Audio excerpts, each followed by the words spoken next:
This podcast is a member of the Voices of Wrestling Podcasting Network. Visit voicesofwrestling.com to hear the rest of our great podcasts, as well as show reviews, columns, opinions, and updates across the world of wrestling. To the highway in a brand new day. Over the rainbow, gotta let it go. So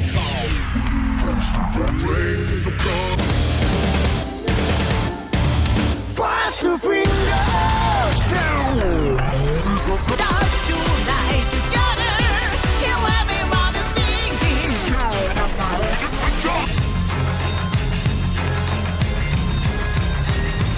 你看到我就怕，头皮发麻，我的手。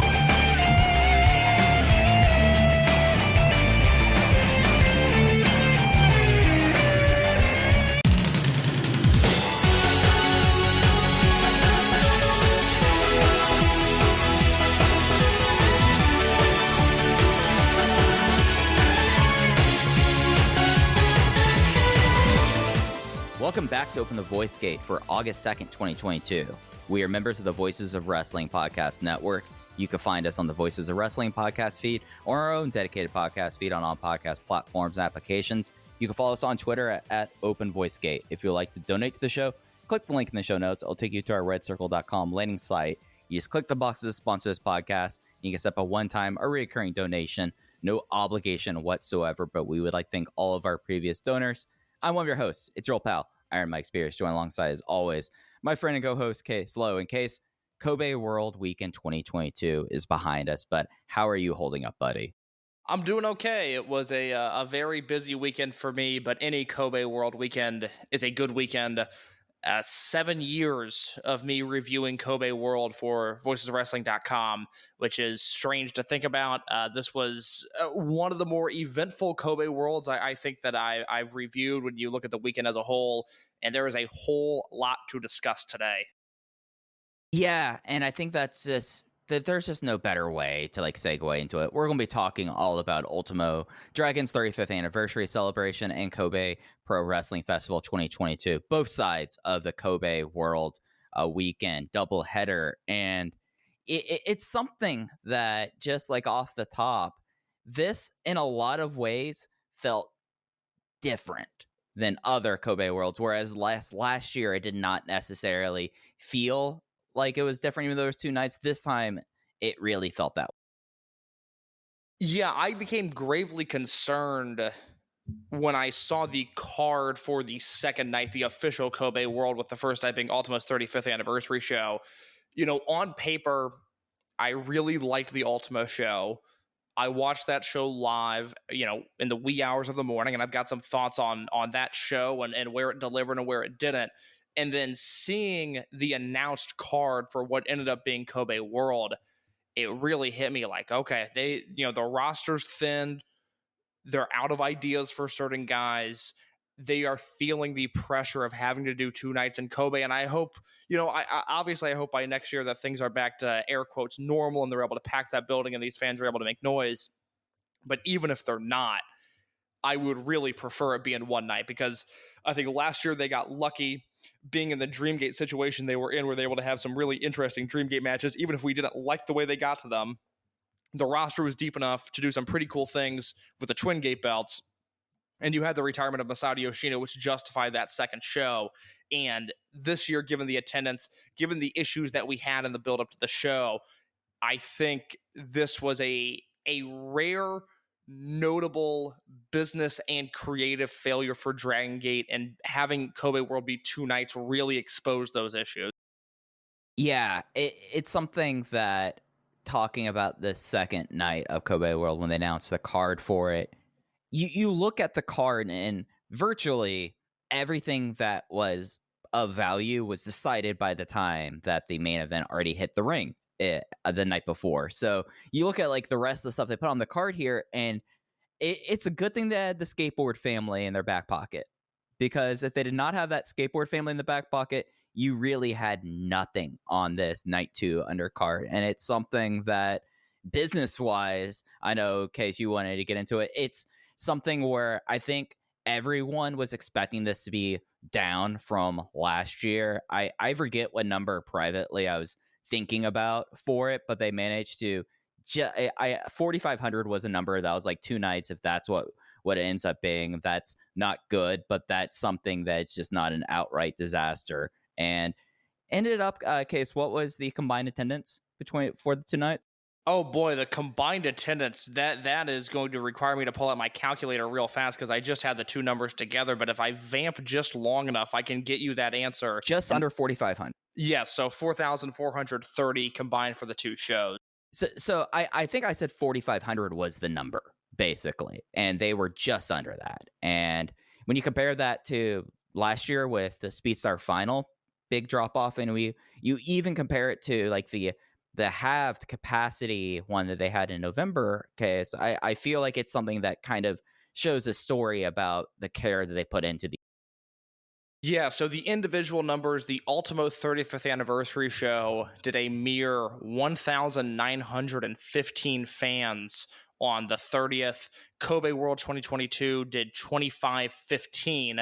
If you go back and look at last year's numbers, Kobe World Night 1 last year did 2,396, and the Masato Yoshino Retirement Show Speedstar Final did 3,580.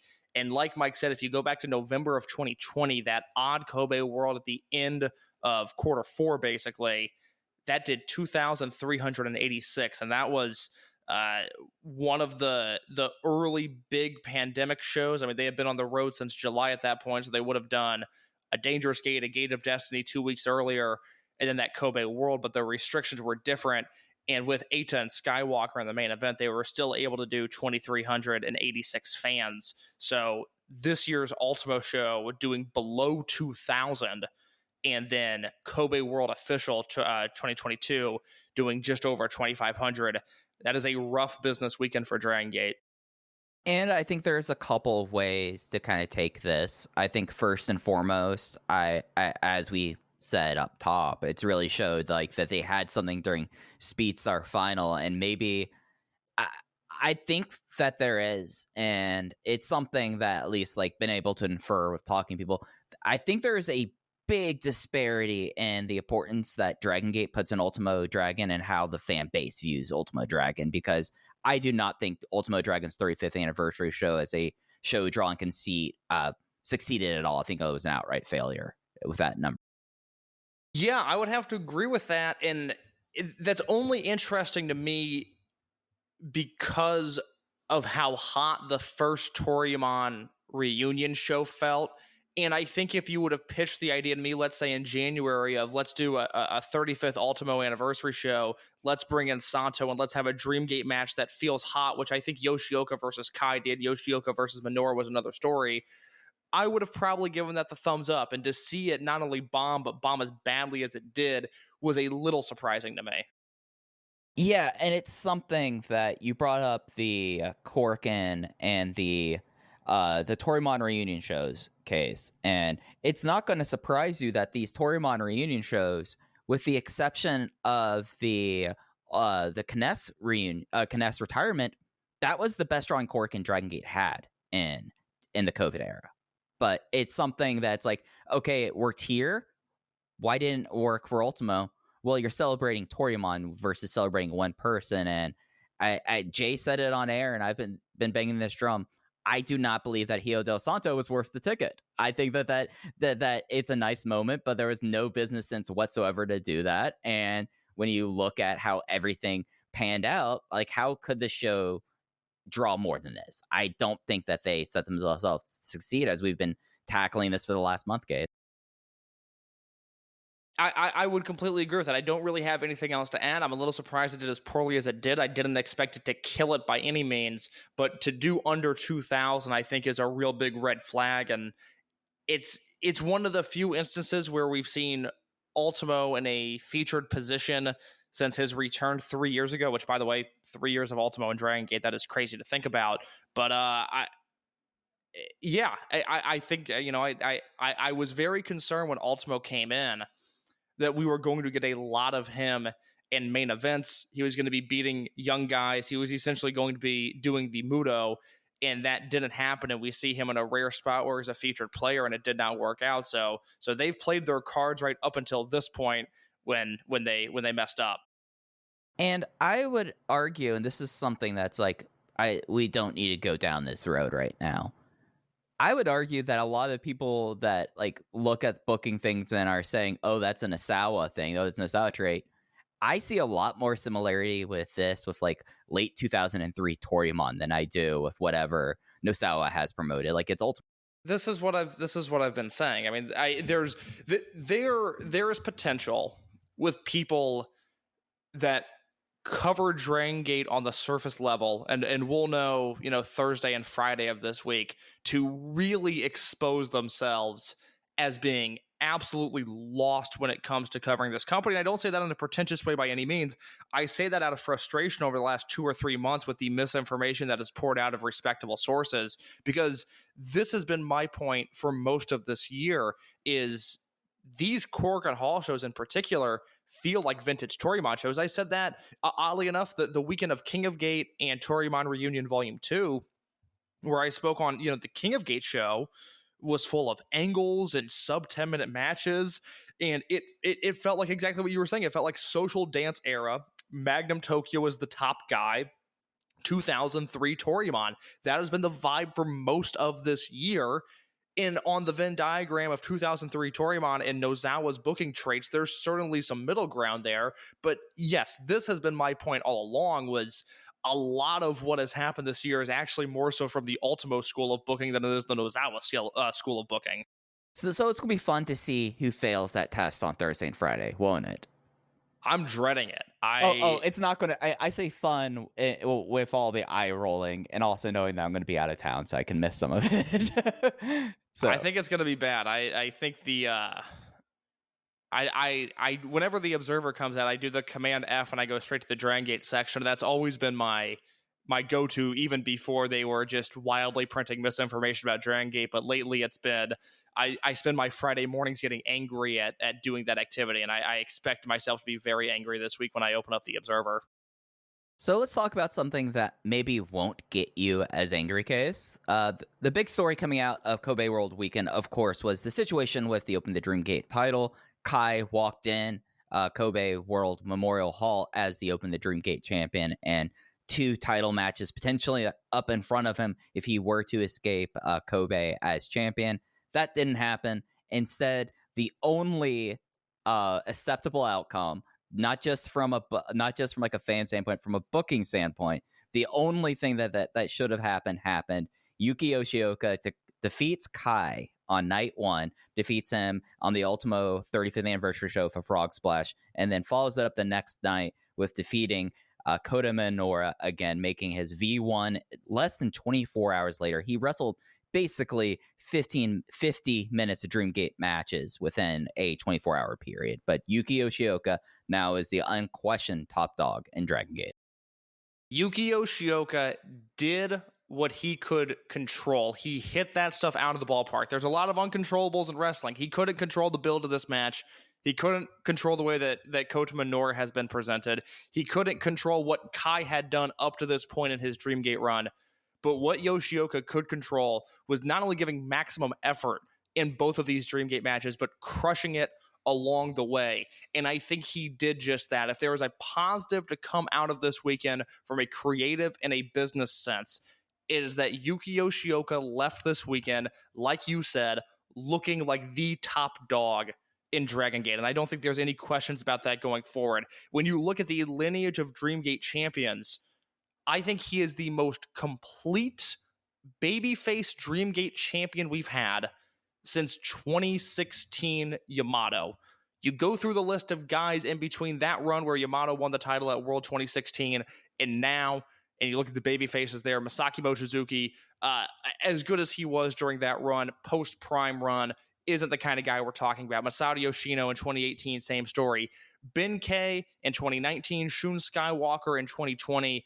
It's the same story with those guys. We knew they were going to deliver great matches, and they did, but they weren't guys, despite being Dreamgate champions, that the company could rely on to have these show-closing promos, to have this hot character work that could lead into a heavily contested Dreamgate match. Now, of course, if Shun got the belt tomorrow, that would be a different story, but we're talking about babyface Shun Skywalker, who, for as good of a wrestler as he was wasn't the complete character. Yamato winning the belt last year, I had a ton of issues with it. I thought his reign, although the matches were good, the character work was stale. Yuki Yoshioka is a guy who could have those great matches and have that great character. I feel really bullish about his future as the top Dreamgate champion. I look forward to his reign because it could go in a million different directions. I have no idea who his next challenger is going to be, and I thought he did a wonderful job this weekend. I can't remember the last time that Yuki Yoshioka put a bad foot forward, even dating back to the Dia Inferno act, which I did not care for the act in particular, but he performed it to the best of his abilities. I thought that there were certain things about that act that, just did not look like something that should have been happening in a Dragon Gate ring. But everything. Well, and I'll even say to that, because I was a little more higher on Dia Inferno than I think most people were, the moments where he was unable to control what was happening with that character was when Dragon Dia was out with a broken collarbone. Right. And we saw whatever momentum had been built up to that point between the debut, which I thought was incredible, and then the non-finished singles matches with Dragon Dia. All of that was put to a halt when Dragon Dia got hurt at the start of 2021. And then through the back half of the year, I thought that character got back on the right track once Dia became the wrestler that he became. So Yeah. even with that, I look at Dia Inferno as a net positive. Yeah, and that's entirely fair. And it's something that even with like all the stuff he could control, Yuki Yoshioka does not take a wrong step forward. I've said for years that the person that I would compare him to is Susumu Mochizuki, but now we have someone that, as great as Susumu Mochizuki is, not necessarily known as your big rally the troops show closing promo. Yuki Yoshioka always was the person out of the class of 2016 that people were like, he's going to be the talker out of the group. So the fact that you look at it and you have someone who has like the impact and speed of BB Hulk with the grappling of Yamato, with the looks of Yamato. I mean, there's a lot of things that remind you of Yamato about him, except his freak athleticism in a lot of ways. But everything that he did this weekend was exactly as it should. He looks like the champion. You got the big moment with him and Dia, even though Dia will get into the Brave Gate later on. You got the big moments to close each night with the two of them in the ring. And that's something that's the Doyoshi hallmark there. They love being able to have like that happen, especially around the Dreamgate title. And I guess, and I wrote about this a little bit in the review for Kobe World at Voices of Wrestling. Like my big thing about this weekend and about the Dreamgate, as we get into talking about how everyone looks at it, I don't know how much I should really applaud Dragongate for this in comparison to say, Yuki Yoshioka, you took the ball and you scored a touchdown in this, because it just, Yuki Yoshioka, everything that was in his control, he delivered with. It's just that everything else that let him down was completely out of his control here. And I don't know if we should apply Dragongate for sticking the landing. No, I think if Yoshioka had merely met the bare minimum of having good to great matches and winning this title, I think we would have left this weekend a little disappointed, or at least not as confident in Yoshioka as we are. But he stuck these landings. I mean, he did exactly what he needed to do to get his reign started off on the right foot. So I applaud Yoshioka far more than I do Dragongate as a company, which is rare here, because the communal effort is normally rewarded with communal praise, but this is one where I have to solely point my praise towards Yoshioka and to some degree Kai, and to a very minor degree Kota Minoura. Let me throw out an early concern I have about Yuki Yoshioka's Dreamgate run. You tell me if it's valid or if I'm overreacting, okay? Sure. When Ben K won the title in 2019, he had all of this momentum. We were ready for that win, and it happened. And I think Yoshioka, had Minoura not gotten involved in the scene, if this was just straight Yoshioka versus Kai this weekend, I actually think we would have been able to draw some really nice parallels between Yoshioka and Ben K in 2019. One of the issues that Ben had as a champion was that he did not have a unit. If you remember that August to November, December timeframe, he was teaming a lot with Shun Skywalker, but Skywalker was beginning his descent into madness and his eventual, trip to Mexico, which is, what spawned that. Yoshioka is not in a unit. He only has Dragon Dia. Obviously, they're a well-oiled tag team. You can headline shows with them. You can headline a Cork and Hall show with them. Osaka, Kyoto, Kobe. You can headline the entire loop with them. But he doesn't have that artillery. And I thought that was something that really benefited Shun Skywalker was one night you're going to have Shun teaming with Jason and Dia. The next night you can have Shun teaming with Minoura and Estrella and Masquerade. And it kept him fresh. He always had somebody new around him. Yoshioka is likely going to be teaming with Dia and maybe Ishin Hashi, maybe some of the scrubs. Maybe we get some Yoshioka Sachihoko Boy tag team matches. Does that concern you at all? Because it doesn't seem like there's any movement to get Yoshioka into a unit. I don't want to sound like I'm lawyering you with this case, but he has a unit. It's D-Courage. Like they sold like Shun and Benkei stuff in 2019, but it was like the little stickers. It wasn't like real like Ben and Shun. Like they might have had like one T-shirt that probably didn't sell very well, and then they quickly forgot it. D-Courage is a thing, and it's something that when you look at the unit battlefield right now, and especially status of high end, as always, gold class like this, you have like the framework here, and you could really build on the idea that, all right, Yuki Yoshioka has like said that like, okay, I'm going to be the right champion, like the person you want to be in front of the company because this is what I want to do. He's going to need to build out a unit, because if you're going to lead the company, you need to do that, because everything you raised about Benkei, all the points about how the fact that they were unaffiliated completely cut him off of the path, because if he wasn't doing title stuff, it was losing in tag matches with Shun Skywalker or teaming with Gamma. So like that is that is something that could trip him up here. I just think that with D-Courage right now and the overall unit battlefield, I think D-Courage isn't going to remain a two-person act. If they're a two-person act by Get Destiny, I'd be surprised. I think they're going to have to expand. Okay, that's super interesting to me, because the way D-Courage has been presented, I see, in my mind, they're locked in on that just being Dia and Yoshioka, and that is my concern, is that, yes, you're right, they are a unit now, but there's only the two people, and I don't see Dragongate changing course on that, which concerns me only a little bit, because you're exactly right. Now, luckily, the Bravegate belt is off of Dragon Dia, so he doesn't have anything to build to, so we can do, Dia and Yoshioka and Maria, or, Dia and Yoshioka and Kondo in a main event if we have to. Fuji. Again, Ishin Hashi, Madoka Kakuta, those are guys that can team with D-Courage if they need to in match 5 or even the main event, depending on who that third guy is. I just worry that is going to limit the possibilities when they're building to Dreamgate matches. And I thought that was something that aided Shun so well. Obviously, all of those Masquerade versus RED multi-man matches that we loved, there was always a combination of guys that you could turn to with Shun to keep him fresh and to keep him exciting. I love D-Courage. I love their tag team matches. I love the work that they're doing as individuals. I just worry that if we go through August and it's straight Dia Yoshioka 2-on-2 tags against whoever is challenging for the belt, whether it be Benkei or somebody else, that by the time we get to Nara on August 28th, we are going to be sick of Dia and Yoshioka already, and it's going to hurt the Dreamgate run whether we want it to or not.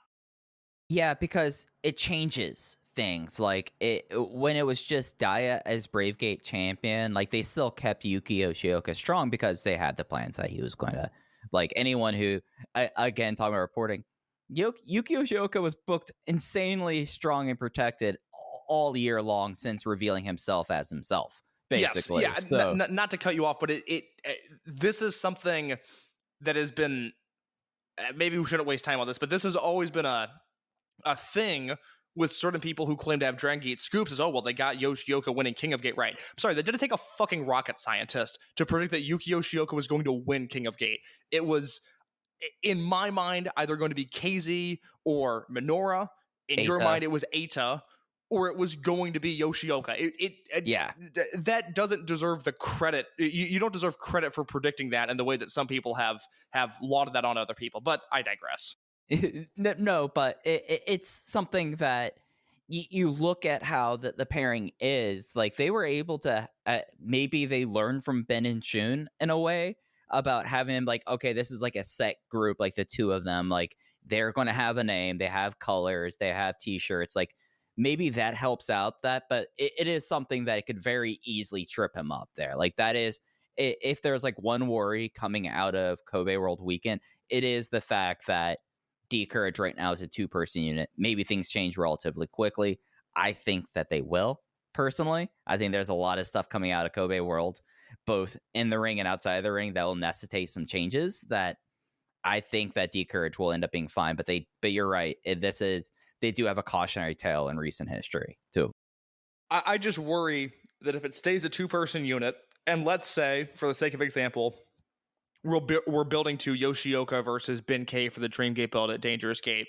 I just worry that if we headline a Kobe show with Yamato and Dragon Kid and Ben versus Daya, Yoshioka, and Ryo Saito, that it is going to again hurt Yoshioka's reign in an unfair way to him. But those matches are just going to bog down, I think, the X factor or the luster that Yoshioka has right now, because coming out of this weekend, into Corkin Hall on the 10th and into Osaka on the 15th and into the double shot in Fukuoka the next weekend, like in my mind right now, whatever Yoshioka is doing, that is must watch. I am excited to see what comes next type of stuff. I just worry that it could be devalued very, very quickly. Yeah, and it's something that, imagine how bad it would have been if they still did Summer Adventure Tag League coming out of this. Well, it's like, that would actually might maybe be a benefit just simply because it's D-Courage. This might be the one time where a new Dreamgate champion could be helped by Summer Adventure Tag League. Okay. Maybe. Maybe. I don't know, but maybe. So Yuki Yoshioka comes out as champion. The former champion Kai. Let's take stock of Kai. Had a 7-month Dreamgate run, the most surprising Dreamgate champion. Other than the Yoshida loss, I don't think that there's the one Yoshida match is the only negative mark I think I would put at Kai as Dreamgate champion. And boy, is it going to be fascinating about what's up with Kai coming out of this. I think history is going to be very kind to this reign. I was thinking a lot after I watched these two shows, because I think there's a historical importance to these shows, and I can kind of sense that just leaving this weekend. These are going to be shows that we're going to reference a lot within the next few years, because I think this is another small turning point for the company. And at least in my mind, thinking 4 or 5 years down the line, I think I'm going to think very favorably of this Kai World title run. And part of that is that I had the lowest of low expectations going in. I did not want Kai to be Dreamgate champion. I didn't want his lineage, his presence to murk up the Dreamgate scene. He had an okay match in which he won the belt against Yamato. He had a very unfair start to his reign, wrestling against Takashi Yoshida for the Dreamgate belt, which is just an awful position to put anybody in. But then after that, he had the Shimizu match at Champion Gate in Osaka, which I not only loved the match, I loved the build, which is a constant issue that I've had with Kai, is that I don't necessarily think he performs very well in your Kobes, in your Kyotos, in your Fukuokas. I thought he performed very well against Shimizu in the build to that match. I thought the Susumu Yokosuka match going into this weekend was my match of the year worldwide, not just in Dragon Gate. And then 20 of the 21 minutes of the Shuji Kondo match in July, I thought were excellent. So this was a really, really solid reign going forward for Kai. The only thing I want is for him to not be in the Twin Gate scene for the rest of the year. Before he won this Dreamgate belt, I had an issue I talked about on the show. The Twin Gate scene used to be so exciting, and then there was like a 2.5 year stretch where it was some combination of Yamato, BB Hulk, and Kai, and they were always champions or challengers. And even if some of those matches were really strong, it's just not what I wanted from the Twin Gate scene, this weekend being the reason why. I need Kai to not be around those belts for a little bit, and I think I'll enjoy his next chapter. I'm going to be fascinated by the idea. Now, Z-Brats, they had the Dreamgate title, and they had the Twin Gate titles. Now all they have is the biggest mouth, and the weakest member of the unit is Bravegate champion. Yeah, the person who was your leader, basically because he was Dreamgate champion, now no longer has the Dreamgate championship. things could shake up really quickly, and someone that I think could be really involved in that shakeup case is the third man, Kota Minoura. I thought he's going to have a hell of a heel run in it if they're going to opt to him turning heel out of this week, and I thought he really conducted himself well as a heel. Given Okay, so let's talk roster roundup for a second when we talk about Minoura.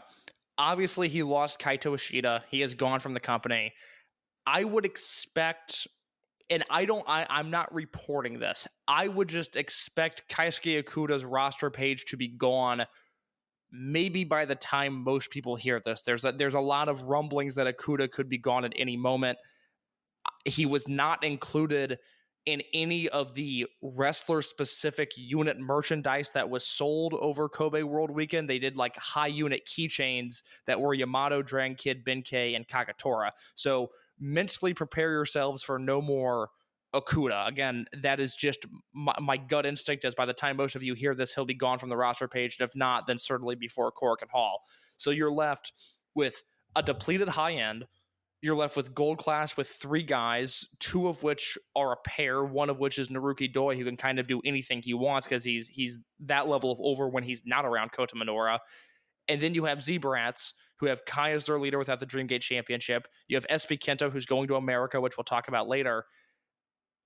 Are you sensing a big unit shuffle that leads to Kota Minoura abandoning the Gold Class name and doing something else? What do you think the next move is for Minoura? I think that there is. I think this. I'm going to pitch this idea I had coming out of this, and we can get more in depth on it in a future week. But they've never really done a class of 2016 unit, and you already have Hyo and Shun Skywalker as heel. You're not turning Yuki Yoshioka. Ben looks like a very easy person to turn heel right now, and you add him with Kota Minoura into Z-Brats, and maybe you expel Kai out of like a power struggle, and then Hyo takes over leadership. I think you have something there. You don't have to rechange Z-Brats. High-end DK and Yamato, they're going to go find their thing. There are 2 people not to worry about with this. Kagatora, he'll fill out somewhere eventually. I think you basically have to blow up those 2 units. Maybe you bring you bring Minorita in with Minoura there, and suddenly a very now small heel unit, which is now down to 5 people with SB in the States. It gets 3 more people, and now you get some more lost posts, and it kind of lets you move the parts around that you need to create more face units. I think get the heels out of the way. I think they're doing something with the class of 2016, and I can't figure that out yet. I should note, class of 2016, and maybe you were the one that told me this, 3 Dreamgate champions in the class of 2016. They are the first class, assuming that you count Shingo, Hulk, and Tozawa as being in a different class than Yamato, KZ, and Yuki Ono. The only class in Dragon System history with 3 Open the Dreamgate champions. And Hyo's now the Bravegate champion. Each member who stuck has won their divisional champion. Yeah, Katsumi Takoshima is the other one from the class of 2016. He wrestled, I don't know, maybe 40 matches in his career and then had to retire due to injuries. And, he's somebody who at the very least is historically significant for 12-1-16, which is a match that we always reference. But to have the 4 remaining guys all be in the spot they are in is incredible. I think any promotion in the world would kill for that 6-year growth. Yeah, Jay brought up the class of 2016 constantly in commentary. I rewatched the title matches today just to keep things fresh, and Jay made sure to bring that up about Yuki Yoshioka. So maybe that's what put it in your head. Yeah, possibly. So I like the so your proposed unit, just to make sure that I'm understanding you here, would be Hyo, Ben, Shun, Minoura, and Minorita. With Diamante. I like that. Boy, God, that solves a lot of problems, doesn't it? I normally don't like when new Dreamgate champions are just fed this guy, and this guy from the heel unit. Like, that's where I like a Susumu to come into a play, or a Don Fuji to come into play, to get one of those interesting face versus face Dreamgate matches. But with that unit you just laid out, Yoshioka versus Ben is a very interesting Dreamgate match. Yoshioka versus Shun is a fascinating Dreamgate match. Yoshioka versus Diamante is maybe only a Korakuen or Osaka number 2 level Dreamgate match. For as much as I love Diamante, I don't have any evidence that he would be, it would be appropriate for him to headline a Gate of Destiny or a Dangerous Gate or a Final Gate. But oh my God, a Yoshioka versus Diamante match, and then obviously a possible Yoshioka versus Minoura rematch at some point. That is a heel unit that Yoshioka could run through, and I think it would do everybody a lot of good. Yeah, and, it lets you kind of play off of Kota Minoura's kind of heelish instincts. Because, I mean, you talk about the main event and on the 31st, and, like, other than Yuki Yoshioka is a freak of nature athletically, my big takeaway is, like, Kota Minoura was, like, doing, like, these heel facial expressions, and just, he's really good at getting over the petulance in his, like, he's one of the better petulant wrestlers, is what I'm trying to say. Like, he looks indignant whenever, like, Yuki Yoshioka kicked out of the R301. He looked indignant at that, and I thought that was something. I was like, all right, there's something here with Kota if they want to go down this route. And, my big thing about Z-Brats, no fall posts. Minorita, as, like, a heel mascot, is a perfect fall. And Hyo without a title is also a fall post, because he is that magical guy that I think every booker wants, where he can beat anybody and lose to anybody, and with the current way that he's presented, he's fine no matter what. Yeah, so it's something that after the match, and with Jay saying that constantly in commentary, it kind of planted the seed in me that I think going heel with that and then blowing up Z-Brat, not blowing up Z-Brat still exists, blowing up high end, blowing up gold class. Don't touch natural vibes. Don't ever touch natural vibes. No, don't touch natural vibes. Yeah, please don't touch natural vibes. Did you have any other big takeaways around the Dreamgate scene before we moved along? Well, I'll end with this on Minoura. I have always been a huge proponent of him. I said when we did our 2022 predictions at the start of the year, I thought he would headline this show. I thought he would do it maybe against Shun Skywalker, with Minoura coming in as Dreamgate champion. That did not happen, and I hated the way that we got to this spot. I thought Minoura on the weekend as a whole was a net neutral, didn't do a lot to impress me, but more importantly, after the last 2 months, didn't do anything to take away my enjoyment from these shows. And I still remain incredibly bullish on his future. I think he'll be a future Dreamgate champion, and I think he'll be a damn good one at that.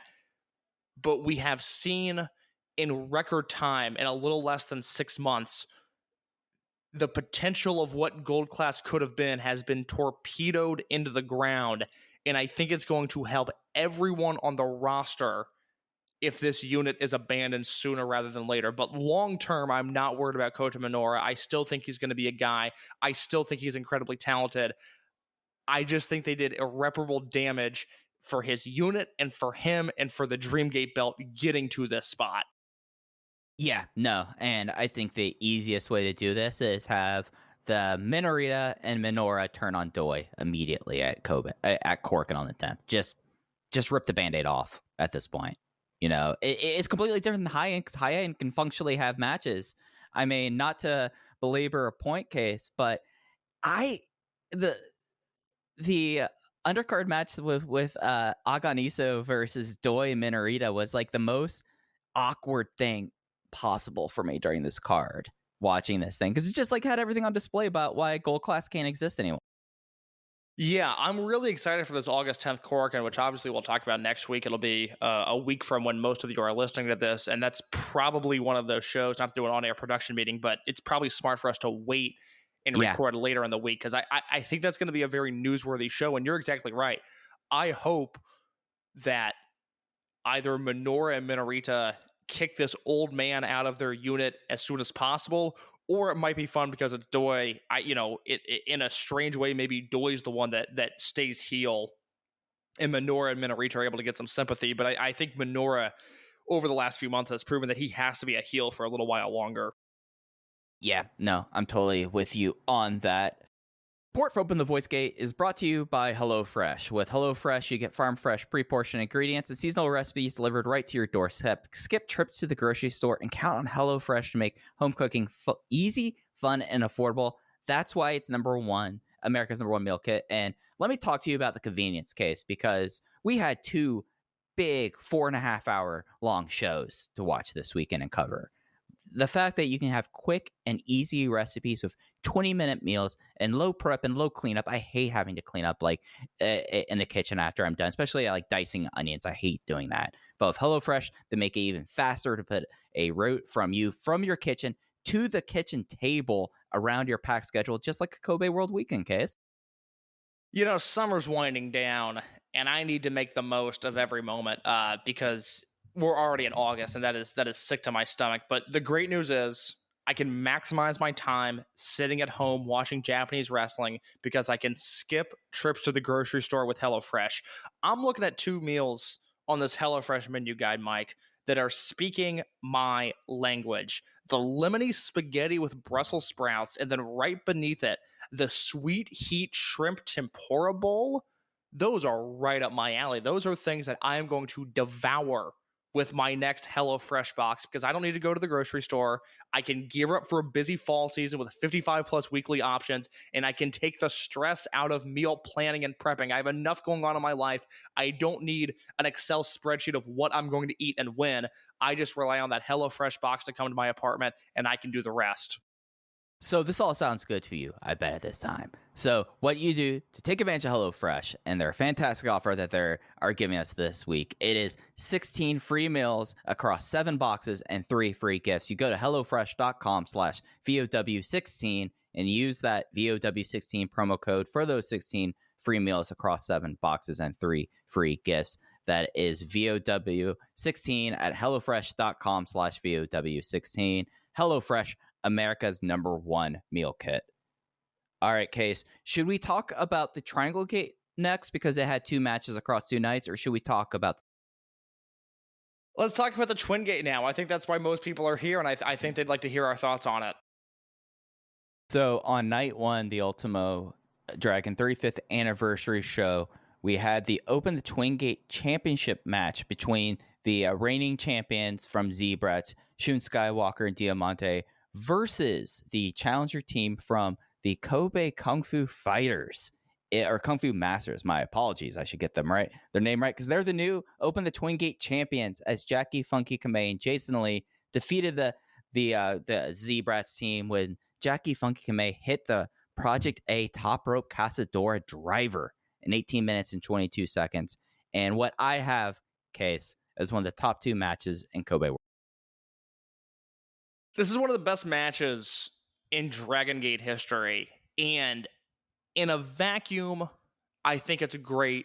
Without context, I think it's great. But I think the cool thing about this match, for somebody like you or I, somebody who's watching the Kobe Sambo Hall shows, the Kyoto shows, somebody who's devouring all of this Dragongate Network content, is we talked all year last year about how great these Masquerade versus RED multi-man matches were, but there wasn't that one we could point to. There wasn't a Kobe match that was so much better than an Osaka match or a Tokyo match. They were all in that 4.25, maybe peaking at 4.5 star range, which was awesome. And it was this consistency that I love from this promotion. But with those guys, there wasn't that one match that we could point to and go, yep, that's the one. This is the one historically that people are going to remember. And even though it took a year to get here, and even though it was with Z-Brats and the Kung Fu Masters, which who would have thought when this unit started they would have one of the all-time great Dragongate matches in history, and now will live in infamy as a unit that we'll always have to refer to. But the guys, Jason Lee and Shun Skywalker and Diamante, and then Jackie Funky Kamei, who was never involved in that scene of RED versus Masquerade, but has always been one of our guys, they now have it. They have that match. They have what is, for me, a 5-star match. I talked about it on Twitter a little bit this week. I've been reviewing Dragongate for 7 years now. This is the third 5-star match I have given in that time period, with Masaki Mochizuki versus Shingo Takagi from November 1st, 2015 being one, and then the RED versus Toryumon Generation Unit Disbands match from December 20th, 2020 being the other one. This now joins that club. This is a 5-star match. This is one of the best matches in Dragongate history, and of course, by proxy, one of the best matches in Kobe World history. I am just over the moon about this match, and I'm over the moon for my main man, Jackie Funky Kamei. Case, you got to have all this time because you picked Kento Kobune when he debuted. It's funny you were alluding to a Yoshioka Yamato comparison earlier on, and I had to hold back because I've said since SB Kento, then Kento Kobune's debut match, I said this kid is the new Yamato, and I stand by that, and everything that's happened over the last 3 years has really only confirmed that in my mind, that SB Kento is probably going to be a 3, 4, maybe 5-time Dreamgate champion one day. I still wholeheartedly believe that, but you had Takedo Kamei, then Funky Jackie Kamei, now Jackie Funky Kamei, and this is your victory lap, my friend. And it's something that with Kamei, he just went to a completely different level. Like, he's had some incredible matches this year. Like, if we're going to talk about 2022 most improved, and we probably are at a point right now where it's start to get our short list together, Case, Jackie Funky Kamei with this match, I think cements his position as Dragon Gate's most improved wrestler. And it's something where it is not just the time he has spent for the last 18 months teaming with people like KZ, teaming with people like Genki Horiguchi, teaming with people now like Jason Lee. It's something where, like, you could tell that in the moment, and I think you brought up the phrase, like, in a vacuum. This is going to be like one of the Dragon Gate matches that exists in the vacuum, because it's very much a situational thing that you had this team of Shun Skywalker and Diamante that just looked like that they were going to be the next ones on Dragon Gate's Twin Gate Mount Rushmore. Like we could have already started chiseling in the symbiote costumes from Saturday if we really wanted to. Then you had Jackie Funky Kamei, someone who undersized, someone that really up until the last few months has not been much of a flyer, just like the body control and everything that all 4 guys did it that let this guy who, I mean, this will be this guy's mountaintop under any like realistic like projection, like semi-main eventing a Kobe World, having a 5-star match. Like, there's only 4 other people I have having a 5-star match in this building, in this company.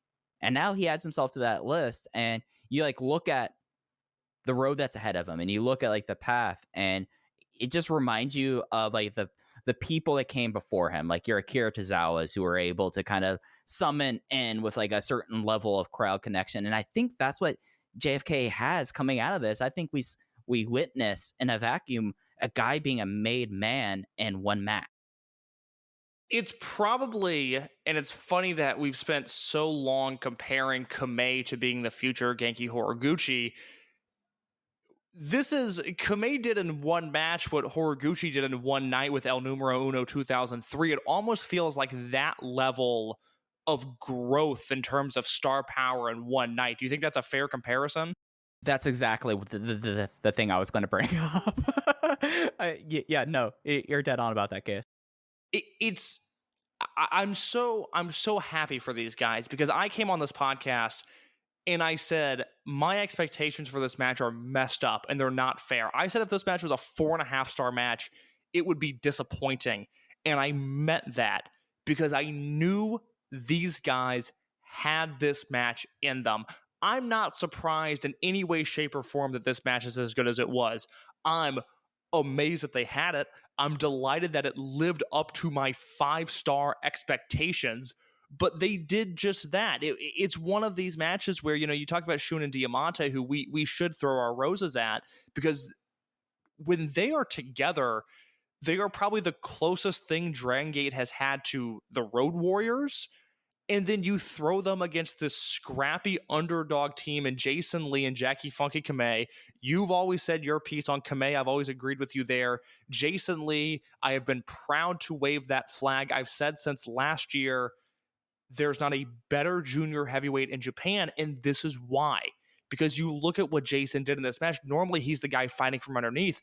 He was able to be the leader in his tag team here, and he looked like a veteran. He looked like a world beater against Shun. I'm still waiting on another Jason versus Shun singles match, and I hope we get it at some point. But this was just all of these parts coming together, all of these things that I've loved about Dragongate over the last 18 months, let's say, really ever since Masquerade formed. We really saw the potential of what Jason can be and what Shun can be, and then Shun took a level up, and then Diamante took a level up, and then Jackie's been such a great addition to Vibes and now to the Kung Fu Masters. Everything that I find to be interesting about Dragongate came to a head in this match, and it was perfect. And I said in my review over at voicesofwrestling.com, and I wrote a lot about this match. Here's what was happening was I was watching this show live. It was very, I guess, late at night / early in the morning. And there was a period of this this Ultimo show that just, it's not that it was bad, but everything was long and it was taking forever to get to the next thing. And I was losing energy and I was losing interest in this show. And I said, you know what? I'm going to watch the Twingate match and then I'm going to go to bed. I'll wake up and watch the Dreamgate match, write my review, and then go do what I have to go do. And the Twingate match was so good that I immediately started writing my review as soon as the bell rang because I knew I had to get these thoughts on the page. So I don't think I necessarily, just to be self-critical, I don't think I killed the Ultimo Anniversary Show review. I think there's a lot of things that I could have done better.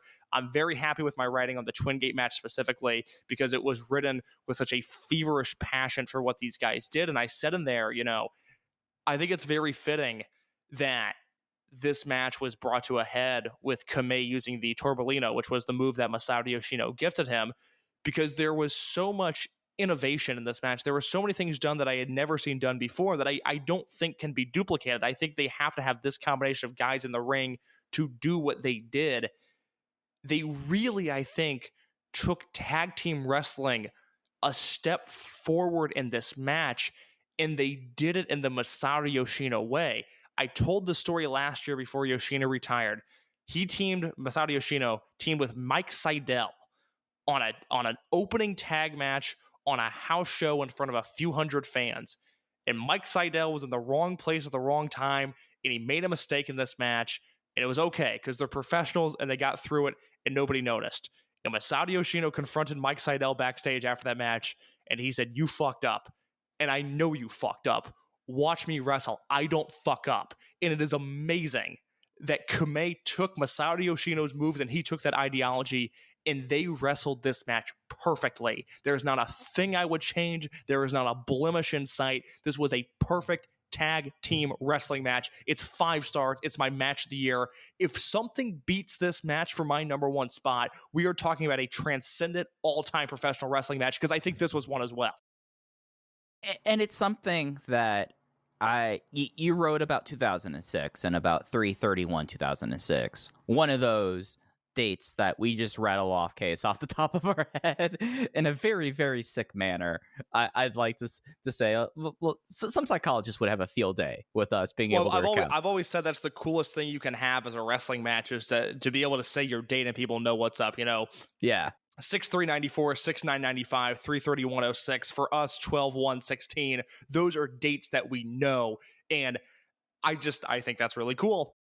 Yeah, and it's something that with this kind of match, I really do think that you brought up it took these 4 guys here because Diamante being able to tag with someone like Shun Skywalker, who I wouldn't say is like a mirror image of him, but body size and strength and like this, they're very comparable. And what we got to see out of Diamante and Shun in this match, like the Doomsday Dropkick was one of the most disgusting things possible. The whole top rope Cielo finale that Jason and if you want to say like a 4-person effort, a lot of my enjoyment was added by Jay and Genki Horiguchi in this match. Like Jay pointing out right immediately as Jason hitting the mat, he rolls the ropes, they cut to it, and immediately it's like, that is a brilliant move there because he's out of it. He rolled to the ropes, he's out of bounds here. And it's just like little things like that happen in this match that only like these 4 people, or I guess these 6 people, or I guess this company can put together and do. It's something that I made time to watch through like stuff I wanted to rewatch again, and I made sure to pull this match up first. And it's something where I'm going to hope that this is a match that gets floated around. It's kind of hard nowadays, but this is a match that deserves a wide circuit. I was really disappointed that I didn't see any extra buzz about this match over the weekend. You know, the people that I know are going to watch this show and that are going to talk about Dragongate watch this match. But I say this as this will sound gross, but I don't know how else to phrase it. But as a businessman who runs a Dragongate podcast, I always say I just want people that get their wrestling news from Reddit to care about Dragongate. I want it to be in those people's lives. And this is the type of match that I went on to Squared Circle, and I expected to see GIF after GIF of this match and people going, what is this? Where can I watch it? And I saw nothing. And I was so disappointed because I just think this is one of those matches that, you know, the talking point in Dragongate for a long time was, oh, you need context, or, oh, well, you need to understand this story. And then from there, we can, you know, you can enjoy this match. And this is one where you can just turn it on and you're going to understand it immediately. I think the Kung Fu Masters are a very simple gimmick that anybody can understand. Again, you see Shun and Diamante in the context of this company, and they look like the Road Warriors. And in a way, they wrestle like Dragongate's version of the Road Warriors. I mean, to do a double press slam off the middle rope onto Jason Lee is just one of the gnarliest things that I've ever seen. There was so much of that stuff in this match. I need more people to watch it. You know, I think it's the simple stuff that we take for granted. You know, Shun Skywalker hit Jason Lee with a monkey flip in this match, and Jason went into Jackie Funky Kamei, but it looked like Jason was whipped with the velocity of a Nolan Ryan fastball. Like, this man went flying through the air at a high rate of speed before crashing into his partner. That's the sort of stuff that I think you and I are used to. We've seen that spot before, but somebody who's never seen these guys wrestle, who sees this crazy masked guy flipping this, this man from Hong Kong in the air at a violent rate of speed, that's the sort of stuff that's going to blow their mind. This is a match that can make fans for life, and I just don't think the circulation has been there, and it's just a bummer because in the same way that, you know, I'm really careful about not gatekeeping bands, because if I like something, I want more people to like it. This is one of those deals where, you know, it's the exact opposite of gatekeeping. I want as many people to see this match as possible because I think a lot of wrestling is bad right now. I think the Japanese scene is very weak. I don't get the impression that in the same way in 2014, 2015, 2016, there were all of these new Japanese wrestling fans being made in America and Europe. I don't think that's the case right now. And I think this is the type of match that could really open people's eyes to what Dragongate is capable of. And for as much as we talk about the shifting house style in Dragongate and how it's not Shima and Doi and Yoshino and Tozawa's company anymore, this is a Dragongate match. I mean, this is what Triple H thinks when he thinks of his favorite promotion, Dragon's Gate. This is the type of match that he thinks of. I am right now, Case, just because I was just interested to see, because it was something that, I mean, we don't have to talk shop too much. It was not just the fact that, like, discourse was down. One of the things that just because I think, like, walls of text, after a while, your eyes glaze over. You want to throw in some GIFs. You want to throw in some graphics there. Nothing this weekend. No, absolutely nothing. And that's Kobe World too. I mean, it's, yeah. When I post my reviews, I've got the process down pretty well. I kind of know what I'm doing in that ballpark, and I know when I'm reviewing a Korakuen show who's going to have GIFs more often than not, who's going to do it live, and who might have them after the fact. But it's Kobe World. There's always extra eyeballs on these shows, and there weren't this weekend, and it's a bummer. I mean, there are so many spots in this match, from Shun and Diamante just throwing Jason Lee up into the lights, the finishing sequence. The one of the spots that blew me away was Jason Lee puts Diamante in a Kimura, and then Diamante deadlifts him up to the middle rope, and that's where they do that double press slam that I was referring to. Like, there's so much in this match that if people just saw a glimpse of it, I think it would blow their minds. And I'm only saying that just because I want people to watch good wrestling at the end of the day. Yeah, and it's something that you talk about barrier entry and gatekeeping. This might be the most simple Dragongate match ever, because the core concept, big bad champions versus valiant but small baby faces. That's all.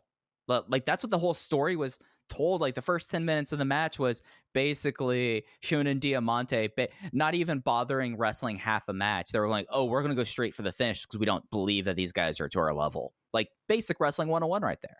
No barrier entry whatsoever. I just summarized what all you need to know in 10 seconds. Shun Skywalker is the best wrestler in the world. I was running with that take, and then about a month ago, I caught up on a bunch of Will Ospreay matches, and I said, damn it, it's kind of a 1A, 1B Shun Ospreay situation. And then I watched Shun Skywalker wrestle this weekend, and I said, fuck that, Shun Skywalker is the best wrestler in the world. I really think that, and I'm really disappointed, and it's a small sample size. It's not like I'm ringing up every indie promoter's phone right now, but from the little bit of insight that I've gained from US indie promoters, there was that batch of names that we reported a few weeks ago of Estrella and SB Kento and Shun that they were going to be available for dates. And, some people reached out and were like, what's the deal with these guys? Are they any good? This and that. And then Yamato became available, and people went, oh my God, Yamato, we've got to book him. And it's what we talked about with Jay in April when we talked about the Kness retirement show and did a Q&A with him was, the info that he got from Ho-Ho Loon when Ho-Ho went over in December to the States was, people, when they think Dragongate, they still think Shima, Yoshino, Doi, etc. And to a late, if you hung on later, maybe Yamato and Dancing BB Hulk, those are the names you associate with it. And with all due respect to Yamato, and I've seen it with, one specific US indie that I was in contact with, I really was like, hey, Shun is the guy. Like, you could book Shun against anybody and it's going to be great. They're like, we'll think about it. Yamato became available. Like, hey, we got to book Yamato. It's like, I don't know how to change these people's thought process. And I don't know if you saw today, but Jay was tweeting from his account, hypothetically, of, what if there's some classic or some commentary done for classic Dragongate matches. And I do think that would help just gain English-speaking eyeballs on the product. If they could go back and watch a Shingo match with English commentary or a Tozawa match with English commentary, there has to be something that changes, though, in terms of getting more people to care about this current crop of guys. Because, like I said, to me, if I was submitting my SFM 50 ballot today, 50 best wrestlers in the world, it's Shun Skywalker number 1, Will Ospreay number 2, and there is a big gap between those two and whoever my number 3 is. How about Stalker Chikawa's number 3? Dude, that match made me so happy. Let's talk about that briefly. Yeah. Little halftime. Let's call this halftime here. The Bosu 10-match series revival was brought back at the Ultimo 35th anniversary show. As people may or may not know, this is where Konamawa / Hollywood / Stalker Chikawa has 10 mystery matches against big names, and he gets his ass kicked. And this time, Case, we were... There was popular belief that Satoshi Kojima, biggest X ever, but they found one that's even bigger as X this year, kicking off the Bosu 10-match series revival against Komai Chikawa, Keiji Muto, who had a 5-star match. This was a 2 5-star matches on one showcase. No notes to given on this. He wins 3 minutes and 2 seconds of a shot. Mike, it is exhausting being as right as I am. I've been right about this Dragongate stuff since March, and although the powers that be were trying to persuade me that it was going to be Satoshi Kojima, I said, no. Keiji Muto is going to be at the show. Keiji Muto is going to wrestle Stalker Chikawa. And seeing Muto get faked out on a Shining Wizard only for Konami Chikawa to dive into his asshole is the greatest thing I've ever seen. It brought me so much joy. Sakuraba said it right. Actually, pro wrestling is the strongest. This was so much fun. And Stalker started doing picture perfect Muto moves the next night. It was fantastic. It's just it was that's. I'm glad you brought that up. Was the long-term storytelling of Ichikawa, essentially doing Kiyomiya's gimmick and becoming Muto. This, by the way, and again, think about this. I know there's going to be some Noah supporters listening to this podcast. They gave Konami Chikawa the same gimmick that they gave Kaito Kiyomiya and Noah. Remember that when next time you say he's your ace. Ichikawa did it so much better. It was so much more entertaining. I mean, he's the number 69th wrestler of all time for a reason, Case. And more people just need to come around to that. Since you brought up Noah and Triangle Gate, let's get into the Triangle Gate. So walking into the weekend was Paris de Mal de Japon. They first had M3K on the 30th, and the winners would face a high-end team of Yamato, Dragon Kid, and Benkei, and a Natural Vibes team of KZ, Big Boss Shimizu, and Strong Machine J.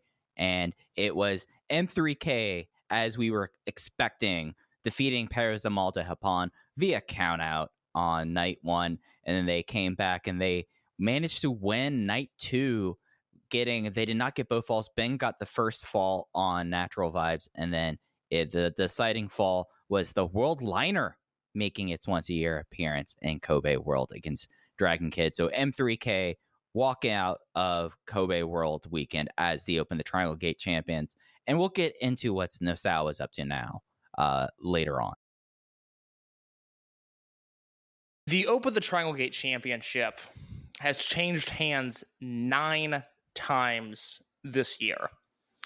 And in March, champion Gaiden Osaka, it's funny to look back on this now, but Minoura, Ishida, and Doi won those belts. And when they won them, the titles had already bounced around 3 or 4 times. And I thought, okay, all right, they told the story of the Triangle Gate belts bouncing around so that Gold Class can have a really long, sustained run and bring stability to these titles.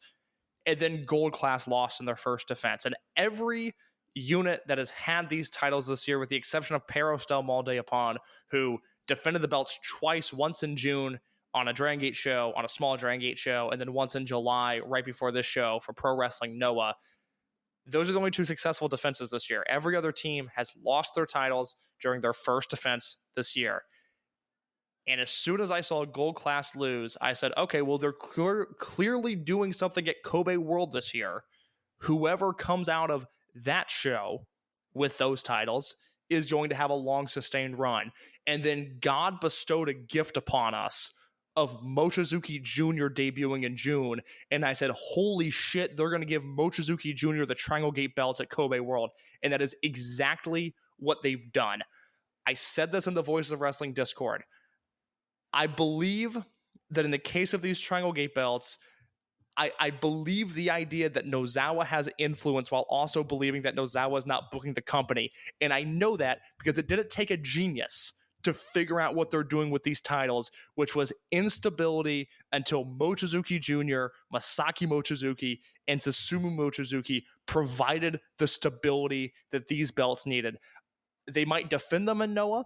I don't expect them to be back in Noah. They are going to hold these belts for, I'll say, at least 2 months, and that will bring stability back to these belts. This isn't a case of, given the way this weekend went, this is not the case of Nozawa not wanting to do a job. It's not office miscommunication. It's not office politics. They told a story that, if you know anything about Dragon Gate, they told a story that was clear as day. These belts bounced around and around and around, and now there is this rookie with an overprotective sports father who won the titles in the same way that his father used to win matches for one of the most iconic units in this company's history. It was a beautiful story to be told. The execution was great. And I am so worried that later this week, a bunch of people that don't know what they're talking about are going to muddy the waters of what should be celebrated as a phenomenal weekend of storytelling with M3K, Mochizuki Jr., and then on night 2, and this is where I got the story wrong, I said last week I would keep Mochizuki Jr. and Strong Machine J away at all costs. Instead, they spent the entire match working with one another, and it was great. It was awesome. M3K should be celebrated. This was a giant win for the company this weekend. And Mochizuki Jr., like, not to the level Kame, and I wrote about this. Mochizuki Jr. showed up. This was the easiest, like, the level of difficulty of being in a match in Dragon Gate is probably at the lowest if you're in a 3-way or 4-way, because you could hide them very easily. They had Benkei for like 18 months in these kind of matches, like, and he would do like 2 minutes worth of things, and that was it. But Mochizuki Jr. didn't hide. Mochizuki Jr. across these 2 nights completely showed up, and it's something where he is still very much a work in progress. We're not seeing someone who has like the progression level of Takuma Fujiwara. Like that, there still are some warts and all to Mochizuki Jr., but he's also still 2 months since debuting, and they felt confident enough second night. He semi-main evented Kobe World, and it looked excellent. And just like the stuff with Peros, like that happened exactly as you kind of expected and how you've been laying out for months. So I don't really like after that match happened, I was like, okay, that was satisfying. That was what should happen. Mochizuki Jr. looks strong here. Like I walked into the Dragongate weekend, really, Case, going, how strong is Mochizuki Jr. going to look coming out of this weekend? Is he going to expose himself? Is this going to be something where huge lights, biggest lights in the company for this weekend? And this 20-year-old knocked it out of the park. You know, I mean, he proved that he was Masaki Mochizuki's son. Yeah, I thought this was great all the way around. You know, the one knock is that I don't think the M3K versus Peros match was great. It was probably the weakest thing that Peros has done in ring for Dragongate. You know, they had that Natural Vibes match that was June 26th. It's still up on the network. Peros versus Natural Vibes, which I thought was a 4.25 star match. I gave Peros versus M3K 3 stars, but it did its job. Mochizuki Jr. was involved in the finish and looked great doing it. And then the next night when I thought they would hide him, like I said, they thrust him into the spotlight and he showed up. You know, I felt very confident in the result of this match once I saw that this was the direction they were going. I wasn't sure how it would feel coming out of this weekend, but the good news is that I feel extremely confident about the future of M3K. If he can do this on this stage against these opponents, he is going to be fine going forward.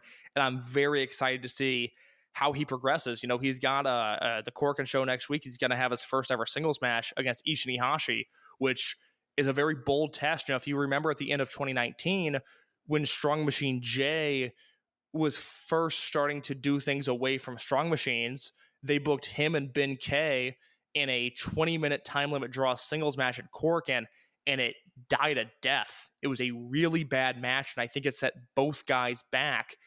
Mochizuki Jr. and Ishin Ihashi are two guys that are going to have nowhere to hide. There's no protection there. They have to go full force, and they have to show the entire roster and the crowd that they are worthy of the presentations they've been given for being such young wrestlers. And I have full faith after watching Mochizuki Jr., especially against Strong Machine J, that they are going to be able to do it. And it's something that, you know, Ishin needs this match just as much as Mochizuki Jr. does at this point. He's coming up on that year anniversary, and where is he at? So, I mean, it's going to be fascinating. Like, that's a match when they announce it. Like, we're going to be able to tell a lot of things real quickly with that match, you know? Like, yeah. that there's no hiding there. Let's talk about that real quick. When King of Gate rolled around and it was Fujiwara versus Ishin, I think we were all convinced that Fujiwara was going to pick up his first win and be off to the races in King of Gate. Instead, they went to a time limit draw. Obviously, here you have Mochizuki Jr., who any match that he's won has either been by countout or via fatherhood. And you have Ishin Ihashi, who debuted September 24th of last year and has still not picked up a victory. Do we see a double ring out here? Is this a double countout situation? Is there going to be a clean finish? What do you think happens here between Mochizuki Jr. and Ishin Ihashi? It's going to sound like I've spent this entire show begging people to go heel, but Ishin might need to go heel. Like, I mean, he should like step up, be like, hey, I was here first. What is this punk doing here? Like literal punk doing here. My dad is about to retire. My mom was a wrestler too. I'm not going to do this. Give me back my purse. I think Ishin should show a little bit of edge in this match, Case. I think you are exactly right. I think Mochizuki Jr. is going to have a very long night. Whether the match is good or not, I do not know. But I think Ishin Ihashi is going to beat the shit out of him, and I'm very excited for it. Yeah, it's going to be really, really fun to see. But I was pretty happy coming out of the weekend with the Dragongate division. There was the thought that with the Chapter 3 dance, the new entrance and all that with Natural Vibes, when they came out that way, I did have like a moment where I was like, oh, I could see them like the big performance here, like really crowning, like this is the new generation Natural Vibes of KZ and then two newer members there. I could have saw that happen. I had that moment of doubt. Yeah, you know, the one complaint that I have about the Dragongate matches this weekend is the finish to the 9-man match on Kobe World proper was Sasumi Mochizuki Worldliner on Dragon Kid. And under any other circumstance, that would be awesome. But I really wanted Mochizuki Jr. in the finish to that match. That just seemed like it would have been appropriate with everything else going on this weekend. You went 4 stars in your review. I went 3 3/4, only because I didn't like that finish. And I wanted something Mochizuki Jr. centered, and I wanted something a little hotter for that match. That's really the only knock I have this weekend.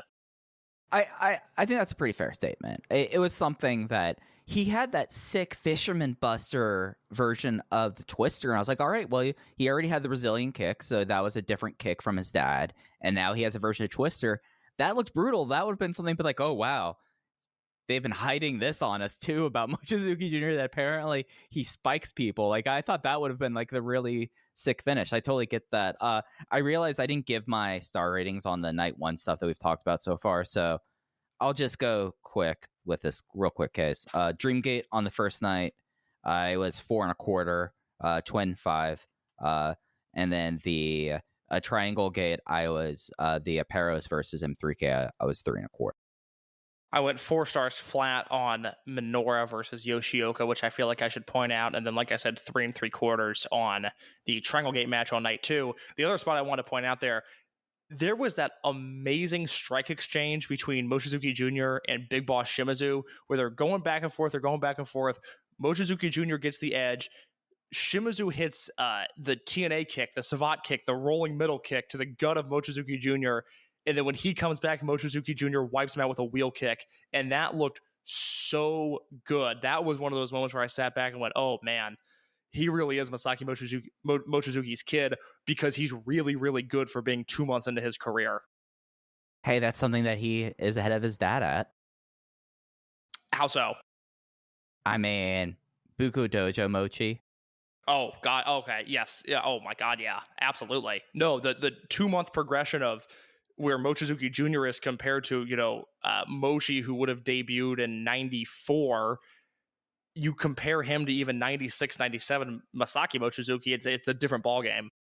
Yeah, it's just something that, I mean, it's going to be tough being the son of one of the best wrestlers of all time. So I wanted to give a junior a little bit of a pat on the back and something that he could, like, put the feather in his cap. Say, like, hey, I'm better than where my dad was.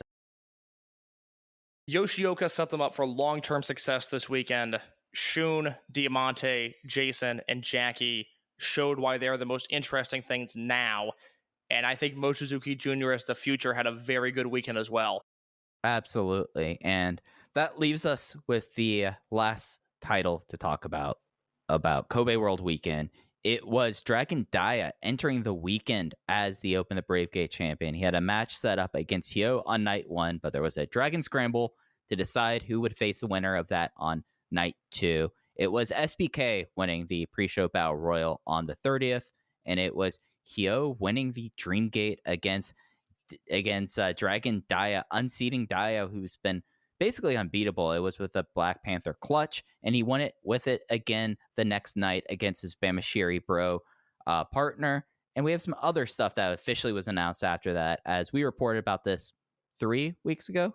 I want to say about SB. I believe so, yes. Yeah, 3 weeks ago. SB Kento, after the match between him and Hyo, has officially announced that he's going on an excursion. He's taking Bamashiri worldwide and all. I really liked Hyo versus Dragon Dia. I wrote about that at voicesofwrestling.com. I really liked Hyo versus SB Kento. I also gave that 3 3/4. I hate, with a capital H, that this is how they're writing off SB Kento. No angle, no blow up, just a loss, and he's gone. I think that is a mistake. They have been weird about him the entire year. They've been doing this quiet losing story with him. It's like even Jay on commentary he's almost whispering like, hey, SB Kento's lost a lot of matches lately. And I fully expected there to be some giant angle in August, particularly at that Cork and Hall show, that writes him off and sends him to America. The fact that he's just dipping with no real story attached to it drives me insane. At the same time, that's a very Dragon Gate thing to do, though. Like, you're absolutely right. Like, this is something that, we talked about, like, Shun, like, taking all those losses, and that was his big send-off there. But on the other side of the same coin, Yuki Yoshioka just leaving in the middle of the night saying, I'm mad about Dragon Daya. I lost to Gamma. I'm gone. But Yoshioka was scheduled to have a match with Daya at the March 2020 Korakuen Hall show that got canceled. That was the first COVID show that we lost. Right. There would have been something with Yoshioka that would have led to him leaving for Mexico, and then they realized, oh, we're screwed. We got to send this guy right now. So they were at least planning something with Yoshioka. With SB Kento, unless it would be very odd if he shows up at that Korakuen Hall show. I don't expect him to now. Just to have him specifically fade away, because there's no way by the time he comes back, and the dates that we got for him was that he was going to be in America and Mexico for the rest of 2022 and come back at some point early 2023. There's no way that the heel unit looks the way it does now. And I just think not having a built-in program for him upon return, whether that is against Hyo, or whether that is against Kai, or whether that is against Shun Skywalker, whoever it may be, I just think it's a major mistake to have him fade to black the way that he is. Yeah, it's weird, because you would like to have, like, the immediate, like, comeback storyline. Like, I mean, that was, like, the nice thing about the Dayas was, like, you immediately had something that plugged in Yuki Yoshioka. Akira Tozawa, of course, was immediately thrust into getting back at his generation for putting him down.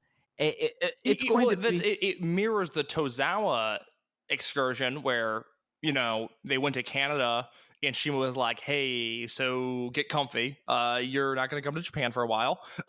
It's very similar to that. But I think SB Kento's in such a better position than Akira Tozawa was in 2010.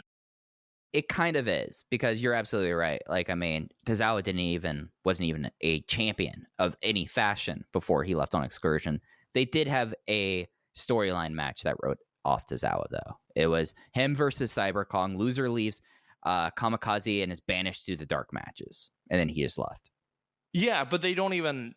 They don't even have that. So prove your point. There was no satisfying conclusion to this SB Kento is losing a lot story, and I really think that's going to be a mistake. Now, the good news is, if you look at SB Kento and Takuma Fujiwara specifically, look at the two guys that have gone on excursion before them, Shun Skywalker and Yuki Yoshioka. Okay, current Dreamgate champion, former Dreamgate champion.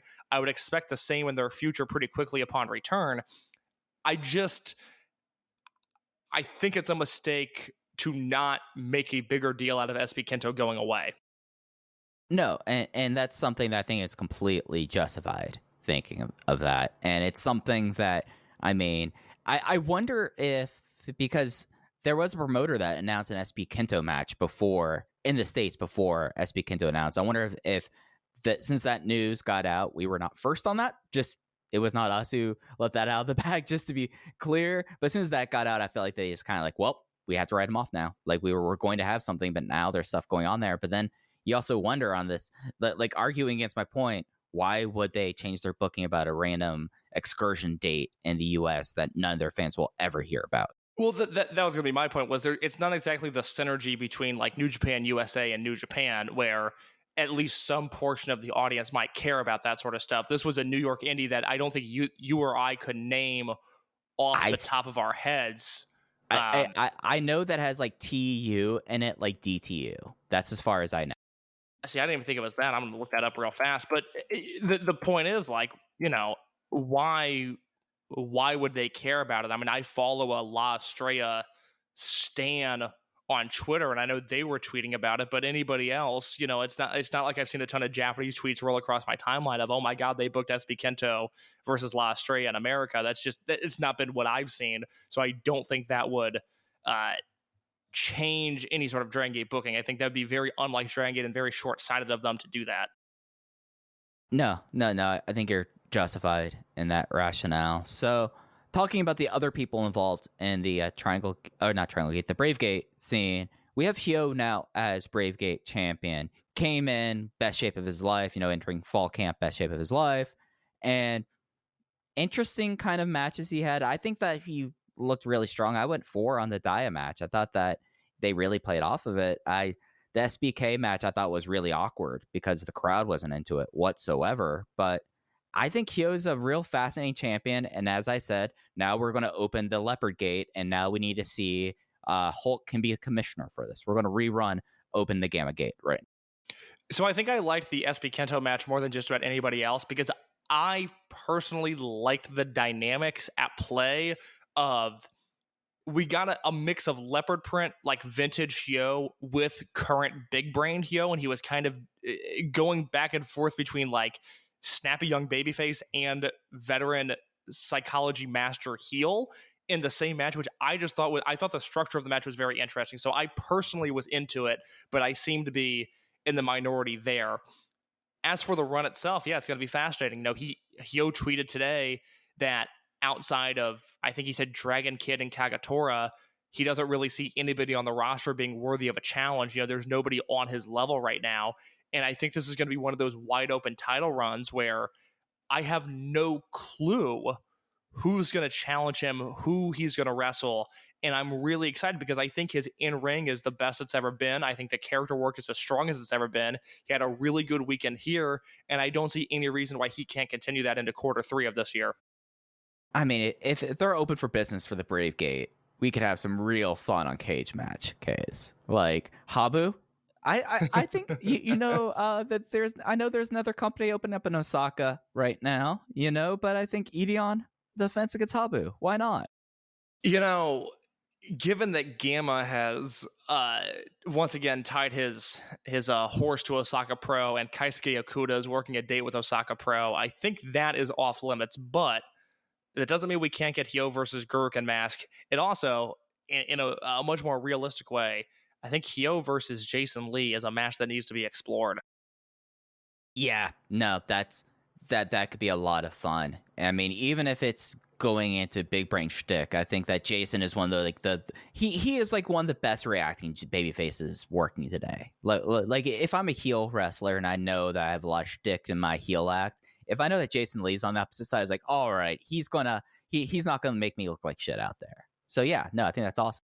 Yeah, no, Jason Lee, very good pro wrestler, very good at what he does. Very, very good. Daya coming out of this, we kind of touched on how he's kind of in this awkward place in terms of D-Courage, but now Dreamgate, if D-Courage was the main character, he was really the main character of the first half of the year. It's going to be interesting to see what happens next with Daya. Like his entire, in a lot of ways, his projection completely changed on January 12th, and I don't know where you go to. Well, I think the good news is that you don't really have to go anywhere. I think Dai's going to take a lot of losses for the rest of the year, and I don't think that's a reflection on him. I just think, like we talked about earlier, it's a reflection on him teaming with the Open the Dreamgate champion, and it's kind of why I get a little bit nervous about D-Courage is Dai's going to be taking a lot of falls. Now, I don't think that's going to hurt him in the long run, but that's where he's going to be. I don't see him, unless they do something cool and they do a D-Courage Twin Gate challenge at some point, which I don't think is realistic given who are the current Twin Gate champions, but unless they do a D-Courage Twin Gate challenge, he's going to be losing a lot. The good news is he had such an excellent Brave Gate run. The 90-second match that he won to win the title from SB Kento was super memorable. The Takuma Fujiwara match will probably land at my number 10 in my Match of the Year top 10 this year as my vanity pick. Had the great SB Kento match at Dead or Alive, and then the long-term story that paid off at World here with Hyo. He did his job. This is another one of those guys who has set himself up for success in the future. He exits this title reign better in a better position than when he entered it. I'm very happy with this run. I think he's shown his charisma, his potential, his in-ring ability. There's a lot to like with Dragon Daya right now, even if they don't follow up on it immediately. And I think it's kind of, like, as you were saying this, it kind of struck me in my head that it's not long-term that I think is the question for Dragongate. It's the immediate short term, really, because I'm like, Dai's gonna be fine long term. Like seeing all these guys really step up. Like there's one storyline coming out this weekend. It was the youth movement that we saw really start in 2018, but really take force in 2019. It is now overwhelmingly here with even people that weren't even a part of 2019 now in prominent positions. And it's just going to be like the next 6 to 12 months I'm kind of looking at with a little bit of unease. It's a very interesting position to be in. I don't know of another, I'm sure it's happened, I just can't think of one, of another era of a wrestling company where we go, okay, 3 years from now we're fine. It's getting through the next 3 months that's going to be a challenge. It's a very unique issue to have. And I think things will be a lot simpler when Takuma Fujiwara comes back into the fold, and then you get, SB Kento returning from stateside when he comes back, and hopefully at that point, Ishinihashi or Ryofuda or one of the other Dragongate future guys, 3 years from now, they've made a name for themselves. But they're in an odd spot, and I think losing SB Kento from their homeland shows is going to hurt. Like we reported, promoters are taking dates on Shun Skywalker. As of now, that appears to be the case. I don't know if that could change with the roster, ever so thinning, but we're going to be in for a very interesting 5 months here. I think January of 2023 is going to look a lot different than August of 2022. Yeah, and you brought Ryofuda. Made his return from a broken sternum, and I have to say, I was kind of impressed with him over this weekend. It was a nice little return here. He had something a little bit different to his arsenal that, frankly, he was going to be in an awkward position given everything. And I thought that he looked pretty good coming back here. I like his new gear, too. I'm glad you feel that way because I do, too. As we look through the rookie roundup and what happened this year, Shoya Sato stopped wrestling full-time on February 4th, his last match then being later on May 24th. Ricky Hashi, his last match was March 3rd. And then Fuda got hurt on April 8th. So it was one after another with this class of rookies. And we obviously lost Sato. We lost Ricky. Fuda was out for 3 full months and then came back. And I thought both in the Battle Royal on the first night and then on the multi-man on the second night made his presence felt. And that was the important thing, was he couldn't do a Madoka Kakuta, come back from injury, and immediately fall into the background. And I think Fuda, for the opportunities he was given, he made the most of them this weekend. I was very happy with what he did. Yeah, and he did the little thing like his jumping off the rope, because I can't even really call it a springboard, but using the ropes as leverages for his strikes. That was the thing that really changed. I thought, I was like, okay, that's something that I like to see, that he's going to be a different kind of striker, because it might be a little bit different now, in 8 days if Akuta's off that roster, but a lot of the strikers, 3 months ago, it was a little bit of a precarious position for Fuda, but I think it's something I would like to see him do more. I think there might be a lane for him, is basically why. Yeah, you lose Akuta and you lose Ashita, and all of a sudden Ryo Fuda has way more value on your roster. So he is possibly a real big right place, right time kind of guy. Yeah, no, absolutely. So I'm right now looking at the other stuff. We haven't talked about Ultimo yet. We're approaching an hour and a half. We're past an hour and a half. We've not talked about the man who had an entire show devoted to him and his friend El Hijo del Santo and other friends happening this weekend. Ah, man. So they announced first it was going to be El Hijo del Santo versus Ultimo. Very quickly in this match, let me see if I can get the exact time on it. That was intervenced by Perez Del Mal. Then they jumped in. It was Eita and Nasawa.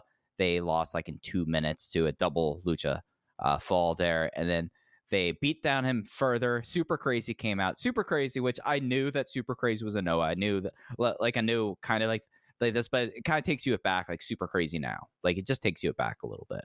But Super Crazy came out and he was fought off by a surprise appearance by the great Sasuke with a giant wooden coat hanger, setting up a trios match with the Legends versus Perez Del Mal for the second night. And the veterans won, the Legends won, and in the after match, both Santo and Nosao Rangai were posturing for a Puestas match. So it was the most lucha thing possible. I'm going to have a take here that I don't think a lot of people are going to agree with. First of all, big picture, none of this stuff was good. I also don't think it was horrible. I thought it served its purpose. I thought it was totally fine. I am glad Peros got involved, because the Ultimo versus Santo singles match, the 7 minutes that we got of that, I thought was sad. I've talked a lot recently about, they protect Ultimo to such an amazing degree. Obviously when he's in the ring with Diamante, he looks amazing, but even when he's in the ring with the young guys, I never watch Ultimo and Dragongate and think like, oh God, like it's amazing, the company that you keep, because was there a more useless wrestler for 15 years than All Japan Ultimo Dragon? Like, there's zero memorable All Japan Ultimo matches. He comes to Dragongate, and I start watching these multi-man matches, like, oh man, that's Ultimo Dragon. Like, look at him, look pretty good. And Santo, I just watched earlier this year, I watched him team with Ultimo in a tag match, and they were so much better than their opponents. And it was like, yeah, Santo, he can still kind of go. Like, if you put him in the right spot against the right guy, there's some value there. But neither of these men have value as singles wrestlers, especially against one another. And I thought their singles match fell apart, and it was getting to be a real bummer the longer it went on. It just made me sad. It killed the mood of the show, which up to that point had kind of been a mixed bag. But I was pretty down on it until Peros came out, and I thought the little 3-minute segment with Ultimo and Santo versus Nozawa and Eita was a ton of fun. Eita ate that somersault senton by Santo. I mean, he took that was full ugly. force. That might have been the ugliest move of the entire weekend. Like screw the double Rana that Kung Fu Masters did the night before, or did right after this. It was the somersault senton that went heavy. It's not that like that Santo is that big of a guy right now, but No.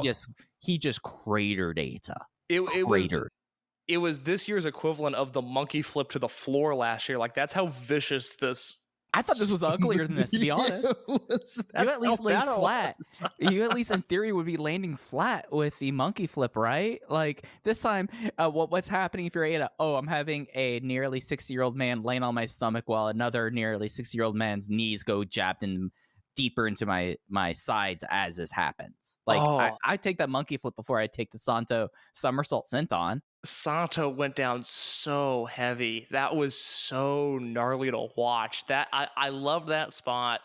And then the next night, and whether this is right or wrong is irrelevant. I have a bit of a soft spot for Super Crazy. I always have.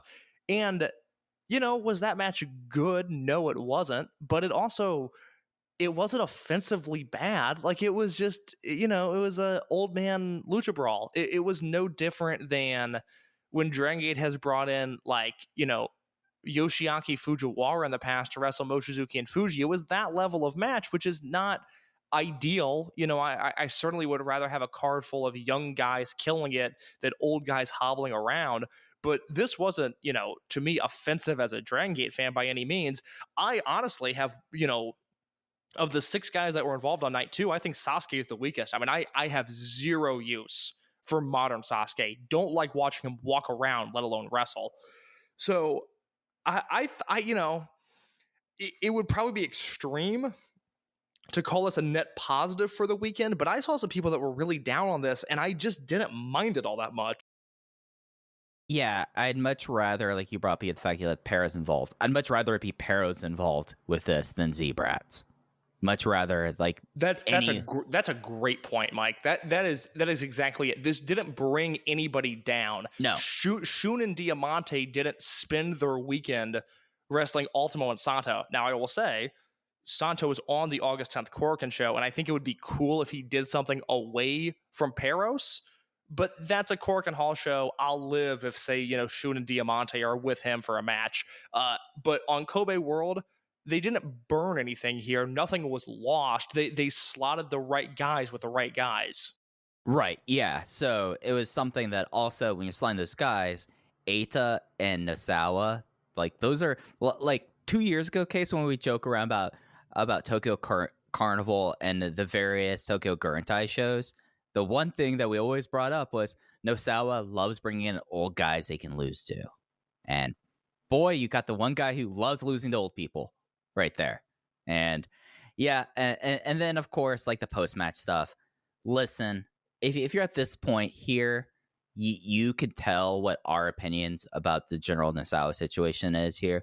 But if you're going to believe that there's going to be a El Hijo del Santo Apuestas match with Nozawa wrong guy coming out of this promo here, and if that's being reported by other places there, then you really need to reconsider. Yeah, I just don't think that, like, again, maybe we're spending too much time on what people say about Nozawa versus what we think, but I think it's worth mentioning none of this was that shocking to me. Like this is how I would lay it out too. Again, Ultimo versus Santo, I think we all got excited about it on paper. And then for me, and I don't know how you feel about it, but I thought the singles match was a bummer. And then Peros came in and, basically had an ECW brawl. And I thought it was fine. Like this was all fine. I mean, I have my meter of, is this legend going to be fun to see or is it going to be sad? And it was right on the line, but it was still fun throughout all of this. But yes, I thought it became fun once Peros got involved. I still think it's cool whenever Santo pops up. I'd still really like to see him wrestle in person at some point, but I don't want to see him in a singles match against Ultimo Dragon. I'd rather see him in a 6-man where he can do the senton into the tope and then do his camel clutch and get paid. Yeah. I hope he's able to get some masks sold. Like, I mean, like that's the point of all of that, and that's really what you kind of want to see with him on this kind of show, and then really in this company. We'll see what happens with him next week. I think it'd be very funny if they decide to have him in the Touch Football League match. That's what I want. I want Santo, Don Fuji, and Yasushi Kanda versus Ryo Saito, Kinki Horiguchi, and Madoka Kakuta. I would truly love to know. So Santo's working the Dragongate Korakuen show, and then he's working a Noah show too. I would love to know if like his merch moves better at the Noah show than the Dragongate show. Wouldn't that prove like everything about Nosawaism right there? Yeah, like I think that's a really interesting experiment. I don't know if we can if we can figure that out, but so August 5th at Korakuen, it's Ultimo, Santo, Alejandro, and Kaito Kiyomiya against... Perfect. Yeah. No notes. No notes. Then they're wrestling High 69, Hajime Ohara, Tadasuke, and Kano. Well, get Tadasuke out of there. But other than that, 7 out of 8, I mean, they're still getting an A. Look, I've been defending Santo on this podcast. You can't put him in the ring with Kano, though, because Kano will break him. Kano will kill him. Like, Santo has those weird, like, how old is El Hijo del Santo? Do you know? He is 59. 59. Okay. I looked it up to make a point in my review. So, for a 59-year-old wrestling shirtless, his chest looks pretty good, but Santo has the arms of, like, an 84-year-old woman. Oh yeah, like it's something where, and I again did not embarrass himself, was right on the fun line. You could see him doing aqua aerobics, and he's got this like barrel chest 1930s boxer build. It's so cool. But he has your grandma's arms, and I just worry that Kano's gonna like middle kick, and Santo's gonna put his arms by his side, which is what you're supposed to do, and it's gonna create catastrophic global issues. I mean, if you're... Gosh, I don't want to hammer this down home anymore. If you're someone who's mad about Nosawa, you should hope for this thing because it'll become an international incident, basically. It will become an international incident. That'll be that English-speaking buzz that Noah's been craving. I mean, how is that buzz going to go in like super luchas and like everyone is just beating down Nosawa's door asking why the living legend got destroyed by an angry man from Tohoku? That Kano shot on El Hijo del Santo. But the thing is, that's probably not going to be shooting. No, he's gonna throw a work kick and it's gonna still be too much. God, that is a fascinating match because so it's Ultimo, Kiyomiya, and Santo, but then Alejandro's there. And it just makes me think, like, what is Kano going to pin Alejandro? Like, is Santo coming in and technically doing the job in a Noah 8-man? Like, that's a weird combination of baby faces. Oh, yeah. No, tremendous. I might actually boot up Wrestle Universe for that match because that is something that I have unique taste case, and that is extremely my... I've got to reach out to some people and see if they're going to this Noah show because I want to know if Santo's over there because I don't know. I would think where he's not over in Dragongate, but of which how long have I said that? Dude, you've been right. I was wrong. I was like, nah, Santo's cool. People care about Santo. And then Jay was like, people don't care about Santo. And I was like, nah, I think people do. And then I watched it and people don't care about Santo. But if you care, if it's 2022 and you care about Kendo Kashin and Masakatsu Funaki, and obviously they're completely different animals than Santo, but they fit, they inhabit the same space. Yeah, it's the guys that Nozawa likes. And so I'm just so curious to see if like Noah fans give a shit about him. I would really love to know, because it's interesting, like the fact that it's just Santo, like usually you'd expect someone else to be with him. So we need to have someone have eyes on the merch table for Santo, because I want to have full charts and figures by date to know like how many masks, if you had little phone charms. I want to know this because I'm fascinated to see if Santo is actually a mover in Pro Wrestling Noah versus absolutely. Who was he paired off with in this match? Because he has to do like traditional. It was Nosawa. No. But in this Noah match, so it's a high 69. It's Ohara. It's Tadasuke and Kano. It's Ohara. Ohara was in Mexico for like 4 years. Yeah, but I would think Ohara would be there to work Ultimo. I mean, he could be there for. I mean, if you're going to have this guy around, first off, he's going to be doing double or triple duty. If you want to have this guy around to begin with, Yeah, it's just interesting. Just okay, sure. Everybody has an 8-man like this. Everybody has the one guy that they pair off with at the start of the match, and I'm curious to see who that is for Santo, because I would think for Ohara it would be Ultimo. That's a really interesting match. Just so much could go wrong. It could be such a bad match, and I think that. Not that I'm rooting for a bad match by any means, but that it kind of goes to my point about, Pero saving the day here, even though it's annoying and maybe you don't like them in Dragongate, but those are the guys that you kind of need in a situation like that. Right. Eita, who's going to get a kick out of this, Nozawa, who wants to be there, and Super Crazy, who's a professional. That's kind of your best case scenario if you're going to do what you did, because not only were they able to wrangle Ultimo and Santo and again create something sort of fun, almost like an ECW style of match, but Sasuke is the worst offender, and they were able to take his dive off the top rope. By the way, Sasuke kicked a young boy in the head so hard when he did that over the top rope. I felt so bad for that kid. Oh. He got walloped by Sasuke's foot.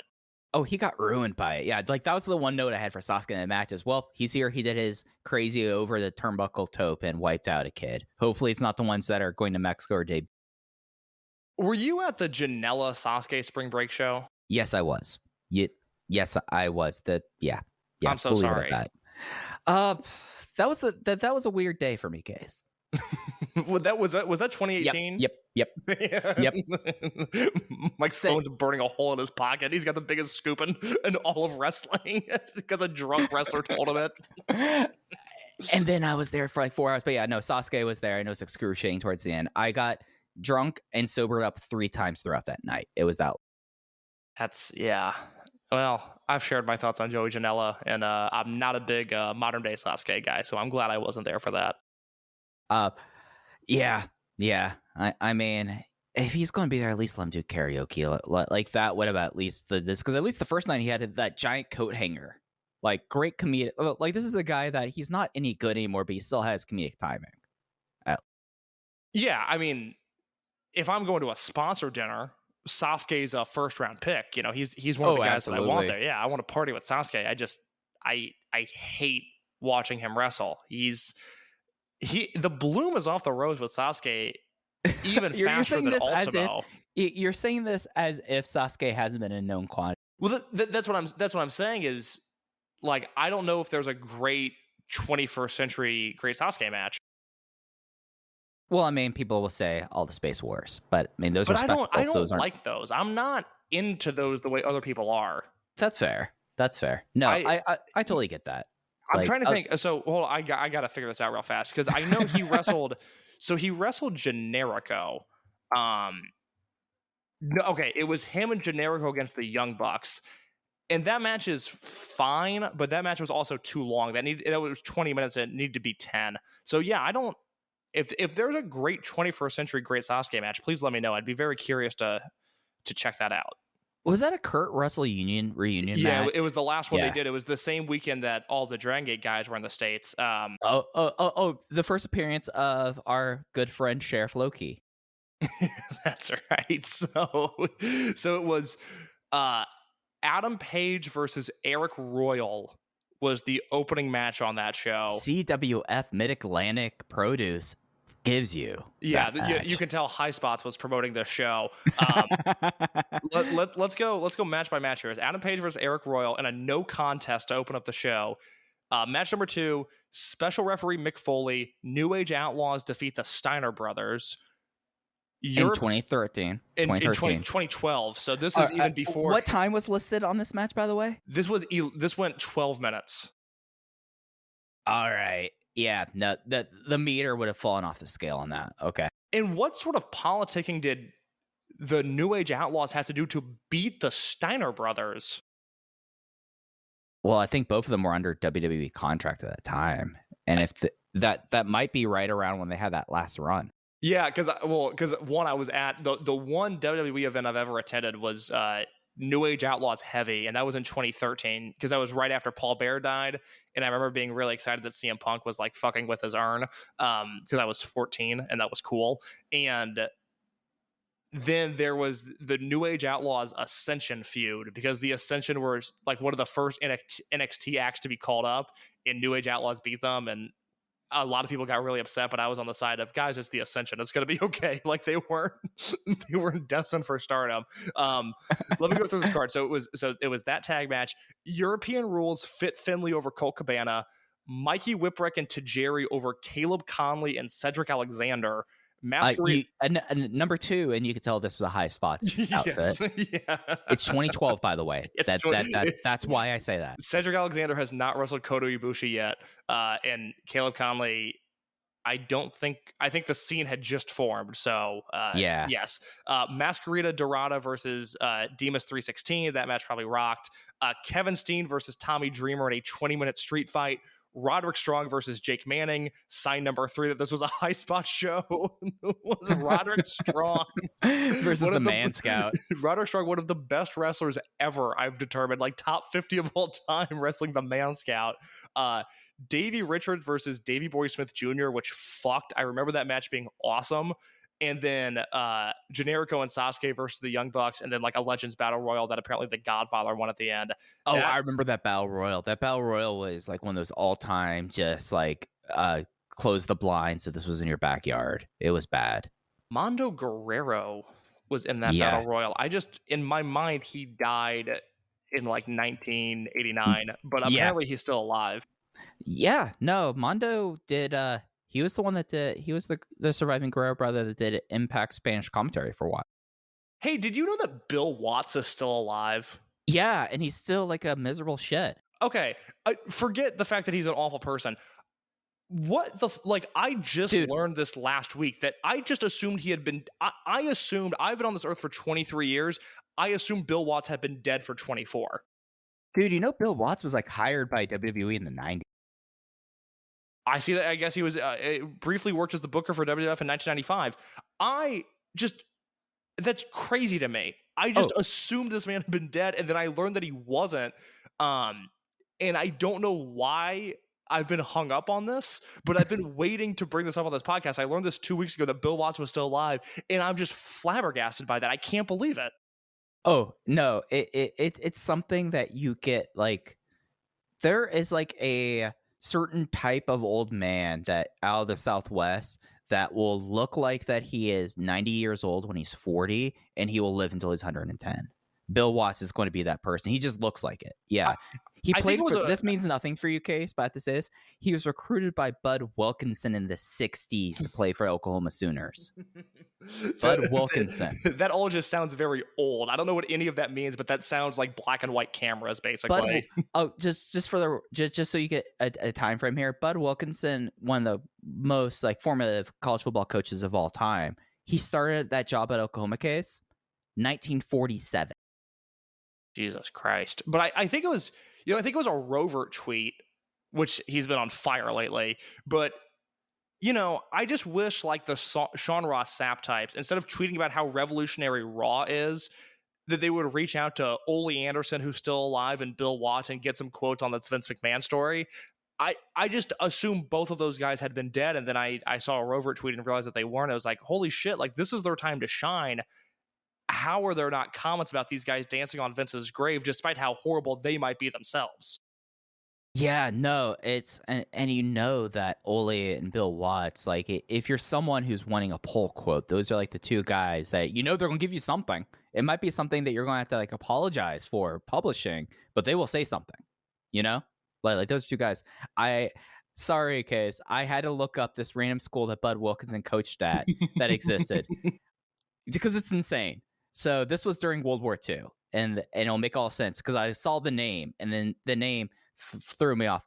He was an assistant coach at Iowa Pre-Flight, which is a U.S. Navy pre-flight school at the University of Iowa during the World War II. That's who Bill Watts played football for. Someone who was coaching Navy aerial operators. Why can't I say that? But yeah, insane. That sounds horrible. Every part of that sounded really, really bad. Take a guess what their mascot was, Case, while we're here. I'll give you a hint. Pro sports team has this mascot as well. And a pro sport that I know for a fact you follow. Is it the Jets? The Seahawks. Oh, I'm okay with that. I mean, Seahawks. Fuck the Seattle Seahawks, but I'm okay with the Seahawks in that instance. Case, did you forget where I said that he coached that Iowa pre-flight as the Seahawks? It was a different time, Mike. Different time. It was a different time. All right. We're already at this point in the showcase, but is there other stuff from Kobe World Weekend you want to touch on from the undercards? I'm of the belief you can take all the title matches and like the Ultimo stuff, and you have a great all-timer Kobe World with that Twin Gate match, but the undercard stuff just was completely superfluous. Both. So I'm really glad that I reviewed the show that I reviewed, because the Kobe World proper undercard dog shit just wouldn't end. And I saw some comments of like, oh, they got through it really fast. And in a way they did, because all of those matches were under 10 minutes before the Brave Gate match, but just one after another, after another, after another. And I just didn't care for any of those. I don't really have any thoughts on the Kagetora anniversary match. I guess the one thing we didn't talk about was Dragongate and Masato Tanaka versus BB Hulk and Yamato. Did you think anything of this match? I thought that other than just talking about both those matches, I'm always happy to see both Jinsei Senzaki and Taro Nohashi. We've said this like 2 months ago about Taro Nohashi. Yeah, I love Nohashi. I love when he pops up. Dude, he rules. Looking at my notebooks explicitly, Kakatora's gear was really cool. That's my big note I have in that match. He has really sick. Right in time for a unit change. Yeah, right in time for unit change. He has special high-end gear. And then the DK and Tanaka match, I thought this was actually, out of the undercard non-title stuff, this or the opener on night 2 was the best match on the undercards, I would say. I really enjoyed Tanaka and Yamato bringing out the side of Yamato I loved seeing. Yeah, Masato Tanaka is good whenever he shows up in Dragongate.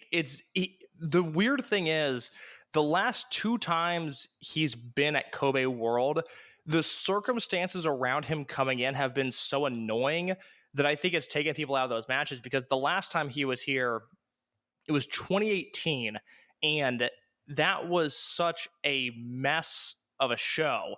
And he ended up being in the Triangle Gate match. It was the Natural Vibes team was Horiguchi, Keizi, and Susumu against Takashi Yoshida, Yasushi Kanda, and Masato Tanaka, which is obviously rough on paper. And they had to do that match early in the show because Tanaka was booked to work a 0-1 show later that day. And so it was just one of those, like, why is he here in the first place? Like, what purpose does this serve? Because obviously the Dragongate audience doesn't really care about him. And then this match, as we discovered last week, it would have been so much more interesting if it was Hulk and Tanaka against Yamato and Dragon Kid, because I really would have liked to have seen Tanaka versus Dragon Kid. But as you said, the Tanaka versus Yamato stuff in particular was very entertaining. I like when Yamato's able to get out of his element. Yeah, and it just was something that I know that Jay brought up, like, oh, Yamato's never had any interaction with Masato Tanaka, and he really wanted that. And I had a feeling that the two of them would gel really well, but it just was like stuff that's like, all right, this isn't, we're never going back to 2010 Yamato, which I realize is my ideal form of this guy. That's never going to happen again. Just certain things are never going to happen again. But I got a little bit of that feeling, Case, and I needed that on this undercard. I forgot about this match. The time before 2018 that Masato Tanaka appeared, Masato Tanaka and Shingo versus Big R Shimizu and BB Hulk. That match, that was Kobe World 2015. That match was a lot of fun. I really liked that. Yeah, because I if I'm right, they made it into a no DQ match. Yeah, I remember there being a table involved because it's a Masato Tanaka match. Right. Yeah. No. As there was in this, but yeah, no. Tanaka. It's something that like get him in there in like good circumstances, and I'd be super glad to see him. I mean, is he the one in 01 whose daughter now is starting to wrestle? Like, isn't Masato Tanaka's daughter entering wrestling now? That sounds right. I can't confirm or deny, but I believe you when you tell me that. Check with Taylor or Kelly, they would know about that. So like you would have like a nice like second generation thing. Like they should really do something with like all the second generation wrestlers. You know, like get like a nice photo shoot at this point, because they really haven't had this opportunity to do this before. You know. That's a good point, yeah. Another match listing here that I enjoy as we wrap up. May 11th, 2014, Shingo Takagi 10th Anniversary Show. Akira Tozawa, Masato Yoshino, and Shingo Takagi versus Dragon Kid, Masato Tanaka, and Atsushi Onita. That was not the one that made tape, right? No, this is, I have not seen this match. Yeah. Maybe this made a bumper, but certainly not the full match. No, it wouldn't have, because whenever I think about like Shingo matches, I think about when they had the homecoming match in Yamanashi, and since Russell 1 was still alive at that point, they brought in Muto since he was from Yamanashi, and they randomly had pyro in the middle of that building. And that is on Dragongate Network. That was 2017, and that was on TV too. Yeah, it was Hulk, Yamato, and Muto versus Shingo, T-Hawk, and Takashi Yoshida. The King of Gate matches on that show. Honda wasn't one of them, right? El Lindemann defeats Jimmy Kanda in 8 minutes, and Jimmy Susumu defeats Gamma in 10. Case, how sick is it that I was able to remember that? I really don't want to talk about it, actually. The fact that you'd be like, oh, May 2017, Jimmy Kanda must have been in a singles match. I just remember because it was such like a bizarre kind of thing, because they had the... Back before they had the current ring mat, they would have two different ring mats. They would have the TV ring mat, which was the white one, and then all the house show touring, they would have a black mat that would have all the logos on it. It's something you might see at least, but for like a 10-year period, there was TV mats and touring mats, but they had the touring mat there. And I remember Kanda in like the really like baggy blue pants in the middle of that ring. That's why I remember this match. It's not... I don't have any fondness for Jimmy Kanda versus El Lindemann in 2017 King of Gate. I just remember an image of him. Hey, Takashi Yoshida was really fun on commentary on the second show. Yes, I made sure to make note of it because of Kung Fu Masters opening up the show. It was Takashi Yoshida basically like the first 2 or 3 matches, and him and Jay have like really fun chemistry because Yoshida is genuinely charming. Like we knew he was charming, but overwhelmingly like force of nature. No wonder he's such a big baby. I think it's in... So the second match on that second show was Genki, Saito, and Kanda versus a comedy team.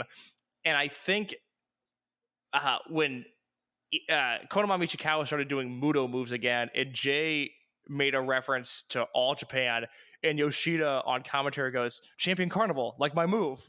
Champion Carnival. And it was just... It really made me laugh that just word association of broken English. Like, yeah, my move, Champion Carnival. Like, what's up? The DGUSA dojo line. They was like, yes. I was DG. Yeah, they were fun. I we don't get English commentary on Kobe Sambo Hall shows, which is a bummer because I think Jay does such a good job. I wish he just went on the loop with them. So Ho-Ho doesn't really wrestle in Tokyo a whole lot, and it seems like Genki is sort of the automatic replacement there. But if Genki and Ho-Ho are busy, Yoshida coming into that chair, I think is a welcome addition. I thought he was very fun. He seemed very engaged with it. Like he seemed like he wanted to do a good job. It was something that you could tell that he was confident enough to do it, I guess, in a way, because like you could tell sometimes with other people that have done commentary that I mean, English amongst the Dragongate roster, that's not the secondary language in the roster. So it's whatever they would have known from like school or whatever. So you could tell like there's a little bit of, there's apprehension maybe on commentary with some people in the past. None of that whatsoever, Takashi Yoshida. I don't think this man has been ashamed of himself once in his life. Yeah, he was really fun. That's that was an underrated positive of that second show, was listening to Yoshida talk some English. Yeah, I'm right now looking through the cards. Oh, Skateboard Family. They found. We thought this was gonna be like a Corkin thing, but the Skateboard Family, Dragon Dia and Don Fuji, after Dia lost the belt, they had a match against Takashi Yoshida, and the person who Jay told Takashi Yoshida, "Go tag with him, you will be a good team," and Madoka Kakuta. Skateboard Family, that has some legs if you really need something to do with Dragon Dia right now. That was fun. Yeah, if there was a summer adventure tag league, I think Fuji and Dia would be a fun team. But that's probably, like we were talking about the options of what Yoshioka and Dia can do. Now that they've got that, we might see some late card Don Fuji appearances. We might see some Fuji Dia Yoshioka matches, which I think would be a lot of fun.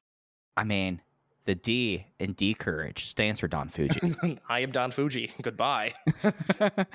All right, man. Let's before we wrap up, for all of the title matches, we'll go night by night here. So you can give your night 1 ratings. I'll give my night 1 ratings. Then we'll move on to night 2. But let's give our star ratings for those title matches one more time, just in case people need recommendations. All right, so let's start with the Ultimo 35th anniversary. This was 7-3. Do you want me to should we just read through our ratings rather than just the matches, the title matches, or just 1-2 title matches? I'm cool. No, we can go full card. All right, I did not rate the Dragon Scramble. I rarely rate Battle Royals. Opener, the Gold Class versus Natural Vibes, 3 1/4. The Bodyguard match, 1.5 stars. That just sucked. Brave, I was 4 1/4. The Kagatora anniversary match, 2 3. The DK anniversary match, 3 3. 5 stars for the Konmao Chikawa versus Kaito Ishida. 3.5. Hold on. Who did Konmao Chikawa wrestle? Did they say Kaio Kiyomiya? You said Kaito Ishida.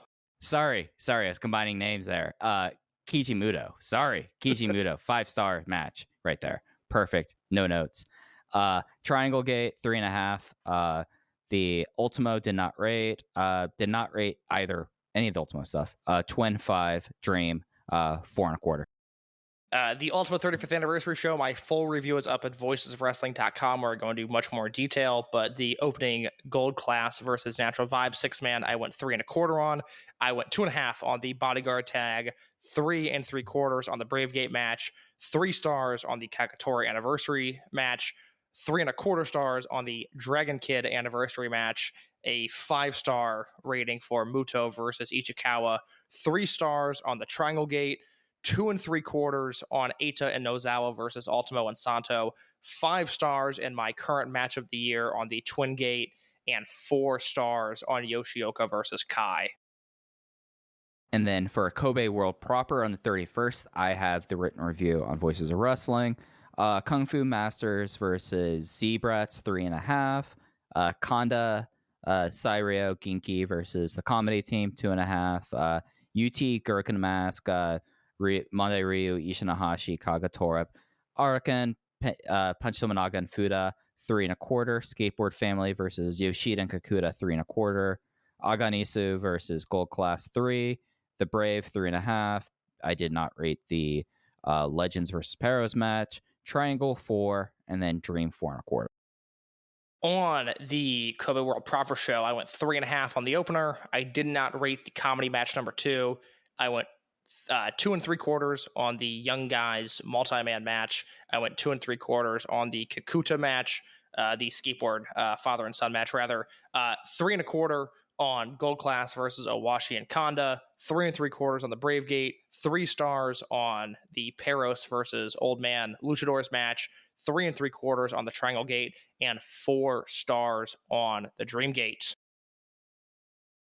I just realized something that I wanted to bring up in hour one that I'll be real quick about. No, please. I got time. Go ahead. I think the thing about this that really got me about this weekend and why I'm so just underwhelmed about the undercards, even though a lot of the stuff, I would say with the exception of that 1.5 star match, that's usually how things are in the undercard. There just was not any point to half the stuff that was not. If it was not a anniversary match or if it was not the skateboard family match in the undercard, there really was no rhyme or reasons where at least non-title matches on big shows, yeah, you'll get 3 undercard matches, maybe 4, maybe one of them has a storyline to it, but the rest of them have some thought and care. And I did not feel like there was a lot of thought and care. I would completely co-sign that. Yeah, I completely agree. Sorry, it was just something that when reading off the results, I was like, I had this on a note card of stuff I wanted to talk to Case about tonight. So I'm glad we got that in before we close things out. I had the Dragongate English Twitter pulled up for a reason, Case, but that was 2 hours ago, and now I don't remember what it was. Oh, it was the rookies. Before we get out of here, they announced the 2022 rookies are going to be making moves / also debuting. Scrolling all the way down through the Twitter account, making these announcements on the Kobe World Weekend makes it a lot more difficult, but I was just trying to get the names, so I got this right before we got out of here. But one of them is going to Torimon Casa directly. That is the first direct to excursion person since UT back in 2013, and then it was Kaito Nagano. Nagano is the one that will be debuting, I think, in Fukuoka next month. Yeah, it's Fukuoka. Yeah, on the 14th, I believe. 21st. I finally found 21st. Okay, yes. Sorry. Yeah, so a week off. But yeah, so another rookie joins the fray in August, and one gets sent to Mexico, and hopefully we'll have footage of him sooner rather than later. Yep, absolutely. But as we said, we'll be back next week, later on in the week, as it is a Cork and Hall week, and the Cork and Hall is on the 10th, so it'll be next Wednesday, so probably expect to hear from us probably on Thursday, just going through the schedule. Then just close this out. It was Corkin on the 10th, Edion Arena Osaka on the 14th, doubleheader in Fukuoka on the 21st, which has Nagano's debut, Sambo Hall on the 27th, and they close out the next day.